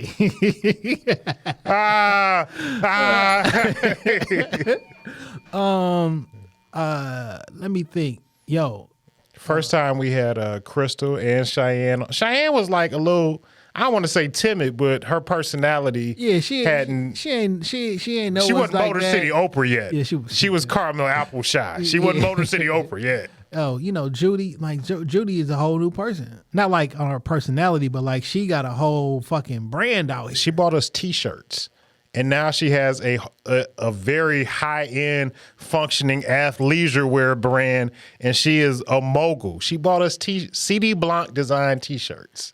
Matter of fact, she was the first in-studio guest that we had. Yeah. My man Don was our first guest. Oh, nope, take that back. Nina was our first guest episode. So Beyonce killed Prince. When I thought about this shit, then I was like, Dame, I don't know if you were telling the story the correct way. About Beyonce killing Prince? No, you'd be like, yo, I didn't know this was gonna be a multiple week thing. Week 2 hit me up. I'm like, sure. Week 2 we was at your house and Nina was on the show. We were at my house. You know what I'm saying? So it couldn't have been. I didn't know it was 2 because you had the guest at your house for episode 2. Yeah, I don't know. I remember. I thought it was that way too, but when I listened to the episode, I'm like, nigga, this episode 2.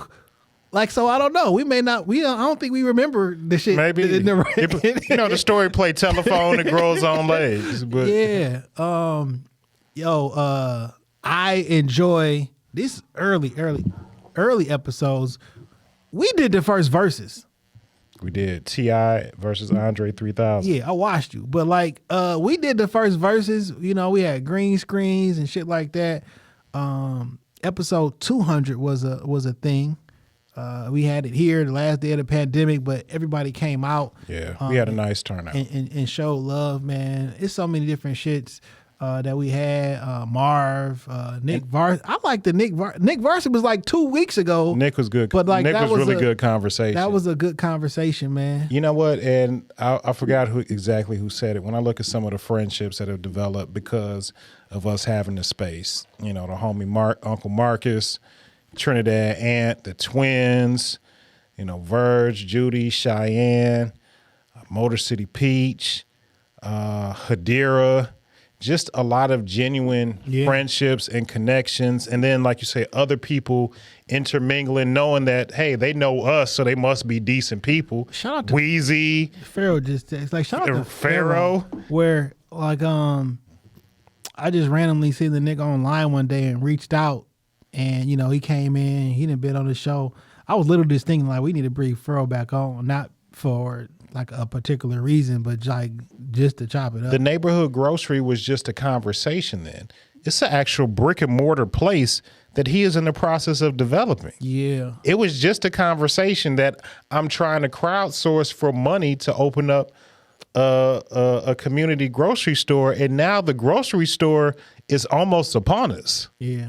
And then also,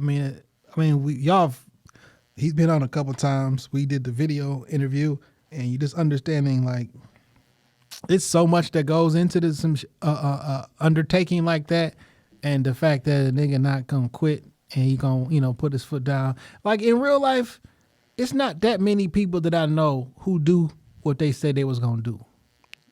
Look, he wrote books, has had other successful companies like Pharaoh out here. Yeah. He's out here literally changing the world. There was somebody in here the other day on a different podcast, and they were talking about people who we had on the show. He brought up Pharaoh. He brought up a bunch of different people. And I didn't say, I know this person, but it's just so wild that on a totally different show, having a conversation about certain somebody you don't even know. Yeah. They was mentioning people who I know now through this podcast who actually doing things that's changing that's crazy the world. Chef Dunny, Paper Park. Yeah, shit. Vanessa, and the Coens, the Coen brand. Vanessa, one of the reasons why this podcast started in the first place. She was the last person to say something to me, and I was like, I'm gonna stop bullshitting. For real, I'm gonna stop bullshitting. So much love to her. Vanessa's a TV personality. Yo, she on fucking the morning show or once or twice a month. You know what I'm saying? She's a personality. There's so many different people. And I don't want to disrespect anybody by not mentioning your names, but we've had some amazing guests. In June it'll be 6 years. Tom Hopkins. There's some people Machete. Brother Muschetti. There's some people that we had in the beginning that I would love to bring back. They just don't know how dope we done became. Just to speak to them. I want to run back growth. the Nolan Ninja episode. Yeah. Nolan and Ninja episode. Nolan out here. Yeah, because the audio got fucked up on that one. Yeah, Nolan out here still. We can probably get him.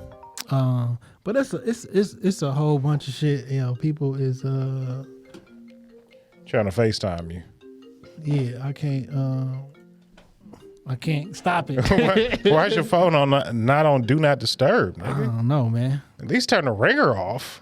See, that was the computer though. Like the phone didn't. That's what you got because you got all them Apple devices connected to one source. Yeah, man. Yo, man, it's just been a motherfucking pleasure, man, to come up here every week and I say talk shit, but like, you know, we do a little shit talking, but like Name Tag said, we be trying to go for not the surface level conversations, because I mean, you could hear a Flavor of the Week podcast anywhere, and the barbershop, which is the theme that we put the pod around, you know, we get to have a real conversation, a no holds barred conversation. You know, Nelson, I was thinking, is another mogul in the making. But one thing I'm proud about with our guests is that we never lost our integrity. But we only have people up here.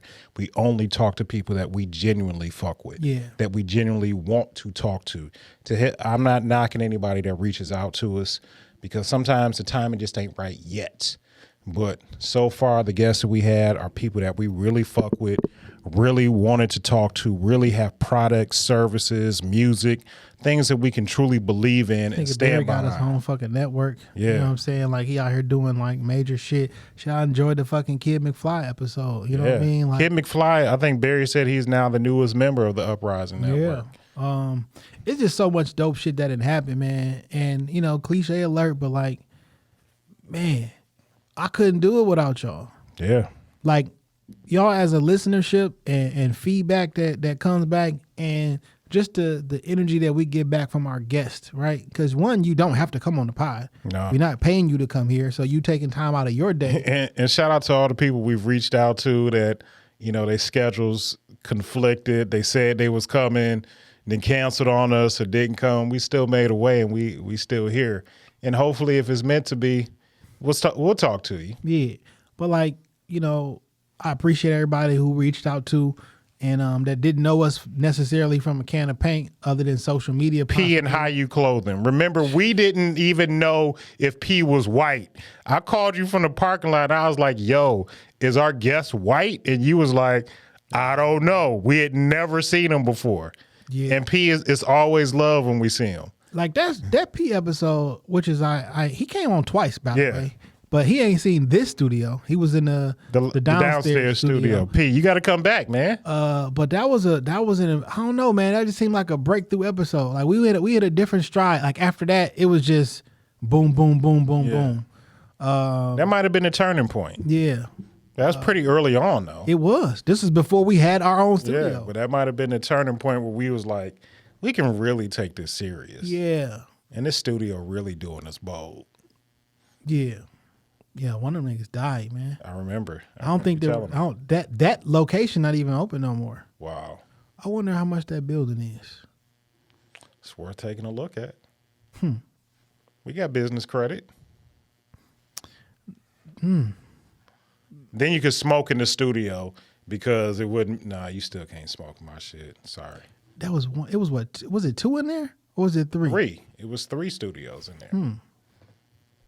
Somebody just told me that I know he passed like in April. We probably wouldn't have to do too much demo to the place either. Oh, just put some blue and black up in there. You know, I gotta look into that because that's clearly the next move. Yeah, you know it's our own standalone building. But we put some blue and black up in there, we can make it something. Yeah, I think that'd be dope. No more talk. But in any event, man, I want to just say thank y'all, man, for fucking with us all this time. Cheyenne and Macho, I thank you for that. D. Rick was one of the first guests on the pod too. I went back and saw an old clip of D. Rick on there. Like that was 2016 when we were still recording with the white man. Yeah, like early. So this ain't new. And D. Rick and just to put it out there for you folks, D. Rick was spitting back then.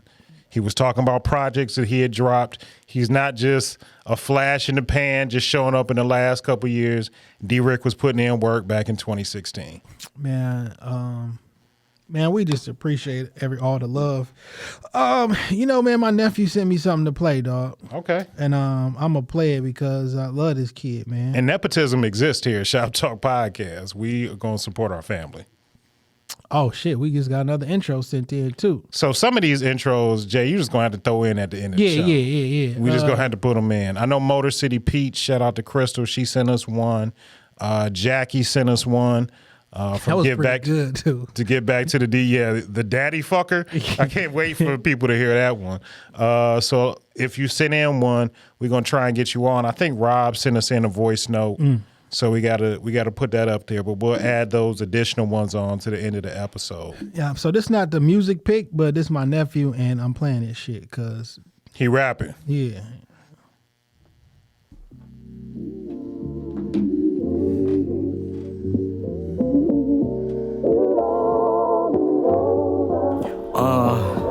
LBD3, check it, yeah.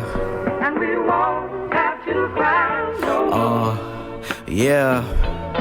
Practice what I preach, have them leading by my example. Patience is just a part of any walkings of life. I put my all in what I do, so I'm sorry if I'm a handful. Knowledge all through the left and then excel with the right. I inhale when I write, I'm inhale when I'm right, and inhale when I write. But my spirits, they keep me lifted like the shit I twist be sending me through aerial heights. I'd be damned if I ain't gifted. The chosen leave them choking like he's soon to top the hit list. Stepping through your city, bump the anthem through your district. Get this, young, slim, handsome with the big woe. Where you niggas been, no? I've been in the hood trying to keep my dreams parallel. Pedal to the metal that's bringing these niggas burials. He hood hard, hood rich nigga. Well, I could barely tell a vision of a better life. Talking shit in my own right, leaving them powerless, power tripping, cause I'm they kryptonite, nigga. Oh shit, man. You know how fucking happy this makes me, dog? Like in real life, dog? I like that beat too. Yes, but you know how fucking happy it makes me, like to hear your bloodline rapping. Yeah. You know what I'm saying? Like, nigga. Like for sure, man. That's dope, man. Yeah, man. Whose man's is this though? Well, we do still got a music pick of the week. Yeah, I know. I think whose man's is this goes first? Yeah. My bad. My bad. So listen. 300 episodes, I make one mistake. Hey, man, it's all right, man. We players fuck up too. This got to be a big whose man's is this because it's episode 300. It's 300, and like it's right in tune with what I've been on lately. Okay, you know, is that being right? I mean, I'm always right. You know I gave you the oop. Right, you feel me? But like this week, a woman claims that she was gang raped in the metaverse. Like she said, as soon as she walked inside of the metaverse, they verbally and sexually assaulted her. And I just need you niggas to take the fucking headset off. Like, take it off. I don't want to sound insensitive. There's no such thing as rape in the metaverse. Rape is a very serious subject, and I don't want to sound insensitive. Digital rape is not a thing. Digital rape is not a thing. You can't diminish what someone feels. Because the digits have feelings? The digitals have feelings? Jay, you're making fun of it. Yes, I am clearly making fun of it. You're making on fun purpose. And that's not right. You're making fun of it. Says the nigga who sprayed a kid with mace. Fuck out of here. Nigga, I've changed. Yeah, Lord know your heart. Well, no. All the time. No. Like, no. Well, maybe this is a cautionary tale. Keep y'all fucking kids out the internet. Off the fucking metaverse, too. Like, why don't you take your fucking headset off? Like, what? Is it that simple to stop? Can you not move your fucking hands and take your headset off? Like, what you mean? Oh, man. Digitally fight back? I don't fucking know. Like, this is stupid. Like, it don't make... Whose girl is this? Because it's all they girl. I'm sorry. Oh, man, Jason. Wow. It's not real. It's not real, dog. It's not real. I hope you never get sexually assaulted in the metaverse. No, I'm fairly sure that's never going to happen. I'm fairly sure that's never going to happen. or I would make a fucking machete digitally appear and fight off. Like what? This is stupid. I don't know. I don't know how it works This yet, does Jason. not make sense at all. Can we log into it right now? It's first and foremost, this is not a thing. People are buying real estate on the metaverse. It's a thing. Where do I log in? So I saw on the internet. Do you know a nigga that purchased some? Where do I log in at? We probably behind already, Jay. It's not real. Where do we log in at? I need to create my avatar. It's not real. Jason, I need to create my digital dame. Where do we log in? My nigga, where can I subscribe? You can't connect your PS4, so you're not ever going to the metaverse. Where can I subscribe and I want to buy some NFTs while I'm there? All right, this is what you do. If anybody wants to go to the fucking metaverse, fuck it. I'll play along and I'll tell you exactly how to do it. You go to your fucking browser and you type in shoptalkpodcaststudio.com and book some fucking time. That's how you do it. It's not the metaverse, Jason, but I would go there also. Oh, go to shoptalkpod.com and click on the videos. You can enter the fucking shopaverse, okay? And watch some fucking videos. Go to youtube.com/JJohnson313. Oh, that's the motherfucking metaverse. I got verses. You feel me? They'll make me play a verse on the I got verses, okay? Oh man. Man, who come on, man. This is fucking retarded, right? I don't know enough yet. I don't know enough about the metaverse yet. I got a whose man's is this too. Go ahead. I want to give a whose man's is this to ASAP Rocky for getting my baby mama pregnant.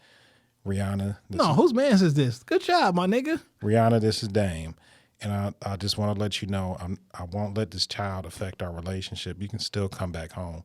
I raised this baby with you. I love you so much. You can come back home. I forgive you. I forgive you. What's that little thing like? You look good to me. I like you, and I want to have sex with you. Every time I see either Judy or Cheyenne type in SECKS, I Sex. laugh. That is the funniest shit I could like. I cannot not laugh at that shit. Sex. Like that is some fucking classic No, shout out shit. to ASAP Rocky. You secured the bag, my nigga. And guess what? You Rihanna fans, y'all never getting that album now. Y'all never getting that album. Man, we gonna like she ain't really. So we waiting on Kendrick to put an album out. Nigga, how long is Mrs. Rihanna? Damn near 9 years.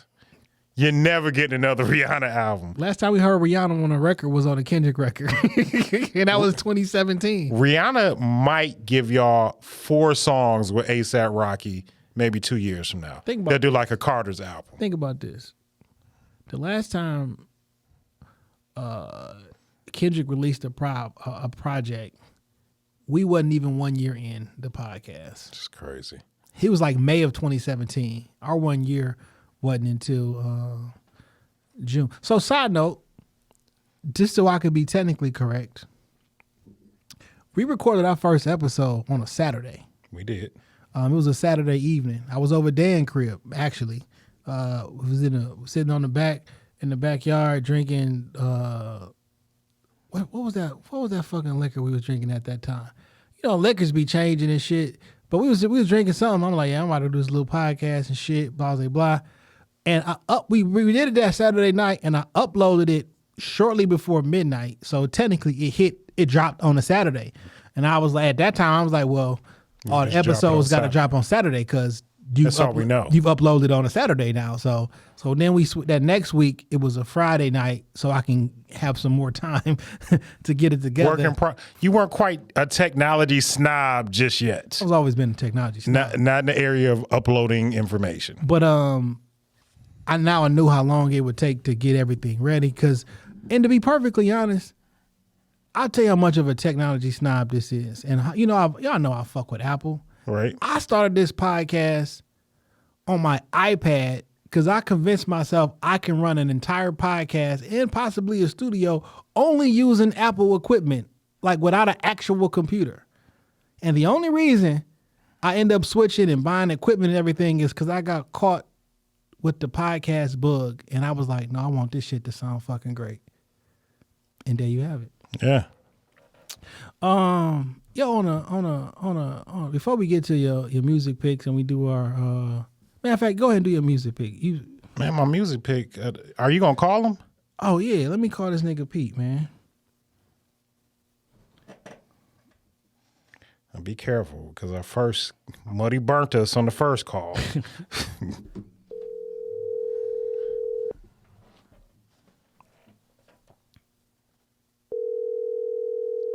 Come on, Pete. This is the $1 million question. Pete, what's up, my brother? What's good with you, Jay? Hey, man, before you say anything, I want to let you know you live on the podcast right now, dog. So don't say nothing wild. Yeah, man. Pete, this Dame. What up, though? What up, Dame? What's good, my G? Chilling. Hey, man, I didn't know you and Tone were brothers. All this time for real? That's what I said. Like, how? Look, Tone showed me some pictures of y'all on vacation. I just thought y'all was homies. Like, y'all was real cool. No clue. Word. No clue.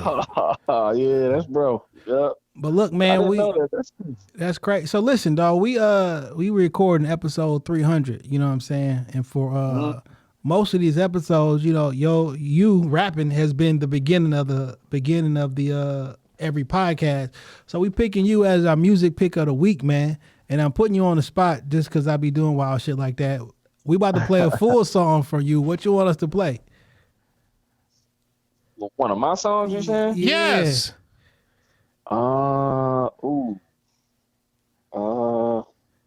Dude. Oh, dang. I told Dang you was gonna say that. We put the pressure on you. Damn. Probably I forgot the name of the dog. On the free radio. Questions? Yep. Bet. Yep. All right. Yep. I go with it. That's fucking crazy because I figured you was gonna pick that song. That's what I wanted to play anyway. Yep. P, you just as big as part of the show as me and Jay. You've introed us for well over 200 weeks. We just wanted to call, shout you out, tell you we love you. We appreciate everything you've done for us. And I feel betrayed now just finding out that you and Tone are blood family. I feel betrayed because somebody should have told me. We've told you, man, plenty of times. When your little cousin was out here, I told you, like, yo, this P cousin, he act like he just found that out today, too. So. I probably wasn't listening. Yo, you want to pay attention? Yeah. But I got an idea, man. I want to bring you on the pod, and I got an idea, man, for you to bring you on the pod and shit, man. It's about time. Man, I'm with it, man. I appreciate it too. I love y'all too. Y'all know y'all both my bros, man. So, oh man, we appreciate you. Love you, man. For sure, love y'all too, man. I'll catch up with you. Peace. All right, bet. All right, man. Listen, dog. This song, Questions, is actually one of my favorite songs, actually. This is a Petey PI production.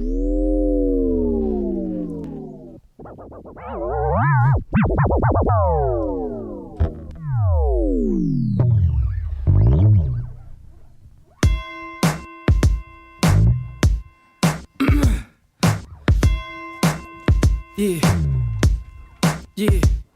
See me ride through the city lights, fresh with the fashions, blessed with the passion. The question I'm asking, who's in control? God of the gold, the mighty dollar bill, the green kind that fold. Banks of the churches, Sunday service, or making large withdrawals to cash out your purchase. Purpose, what is it to be a better man, or get the cheddar man, or maybe both of them? It's a lot of rich preachers. Do that mean that they hypocrites? He followed Jesus, but do we need them diamonds on his wrist? What if you found out T.D. Jakes was fake? Would you change face or understand that it's man's mistakes? But you bought a Kelly album after the fact that they didn't caught him on camera sexing with a child in. But I guess he just a singer in the music biz. He ain't supposed to be perfect, but the bishop is. His heart beat the same way that his do. And dear religious leaders, I'm not trying to defend you, cause wrong is wrong in the eyes of Jehovah. If you dare bear his name, you better be a true soldier. Why every time I'm doing bad, I call on God. God, please, just help me through the situation, please. Soon as I get on, I'm right back, sinning from the start. I repent, God, I'm sorry. Why the bad got it good and the good got it hard? Doing so good and I'm broke. When the preachers speak of heaven, man, it seems so far. Just can't see it, man, that religious stuff. See me ride through the city lights, fresh with the fashion, blessed with the passion. The question I'm asking, who should we follow? Yahshua, Muhammad, Allah, God, Jehovah, Yahweh, or the prophets? As long as the pyramids stood on sand, they've been saying they was built by aliens, not men. Their brains can't conceive a race so intelligent, so they erase or make them look irrelevant. They can't figure it, a structure so intricate. Write them out of history cause they pictures look niggerish. Illuminati, Trilateral Commission, Bilderberg Group, New World Order, you listening? Bush took the throne with the skull and bones, Satellites and computer chips in your homes. I'm watching for the signs, changing of the seasons. Mass genocide, religion is the reason. Islam got bombed, the Jews got them too. Christians got the nuclear bomb. See how they do? I just sit back waiting for my true king to come. The real hope, and standing at his side is his son. While every time I'm doing bad, I call on God. Woo. Shout out to Peter. I never heard this joint. I like that. Yeah, man. He's one of my favorite rappers of all time. I'm biased, but it is what it is. I mean, that's just what it is. That's your homeboy. You're supposed to promote his shit like it's your shit. So shout out to the homie P. Hey, man, that's all I got. I think it is time for the benediction. It is, man. Yo, what up, dog? This Nick Varsity, man. Shout out to Jay and Dame at the Shop Talk Podcast. Congratulations to you two brothers on 300 episodes. You feel me? Legacy is key. Longevity is key. And I just want y'all to continue to carry the torch, man. Y'all do it for the culture. Every episode, y'all bringing that uncut, unstepped on. You feel me? Peru, you feel me? I appreciate y'all, brothers, man. Continue to do y'all thing, man. Continue to move forward, man. Move the culture forward. Move the minds forward. I appreciate y'all, brothers. If you see the blue with the black, you know where the fuck you at. And we rolling just like that. Hey y'all, this your girl Jackie, aka J Beautiful, aka Too Smoothie, aka the Daddy Fucker, somebody's stepmama, maybe somebody's step grandmama. Representing for the plus size queens. Girl, sit on that nigga face. Fuck you mean. Put me in a room with Nala and I'll put that bitch in the collar. And if you ain't heard the names Jay and Dane, nigga, step out my way. You's a motherfucking lame. Let's go. Hey, y'all. This is your girl, Jackie, a.k.a. hashtag give back to the D. I'm a long-time listener, and I've been waiting, and I do mean waiting, on an intro challenge. I'm only one person. I'm not that great, but I know y'all got so many great guests. So many people I've heard come through on your show. I would love to hear all of the intros. So I challenge y'all. I want to hear those intros. Let's take over internet and let people know who the fuck Shop Talk Podcast is. Because I know when you see the blue in the back, that's where we at.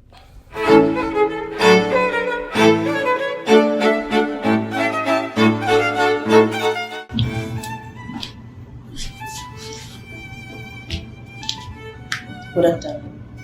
It's your man, Shay Johnson, a.k.a. the 10-4 Hat Titan, a.k.a. the Conspiracy Realist, a.k.a. the Technology Style, Steve Jobs Jr., don't text me with your green bubbles, a.k.a. I only bring my equals, everybody else I teach. Also known as Juice, because all of the hoes say, Jay, you ice. Young Caesar, because you know you can't be wrong without me. Mr. If you don't like me, fight me. I got kicked out of the park because I couldn't find another animal just like me. AKA the West Side T'Challa, the new leader of Wakanda. Don't debate me. Debate your mom. I am the best there is, the best there was, and the best there will be. And this is your man Dame. 3_313. The West Side Landlord. The pride of PA. Hi Chief Dame, don't fuck around. The liquor store legend, the corner store conquistador, your mama's favorite dame, and a David Ruffin of the Shop Talk Podcast, because you know who the fuck they came to see. Not you, Otis. It gets no better than these 4 letters. Thank God for Dame.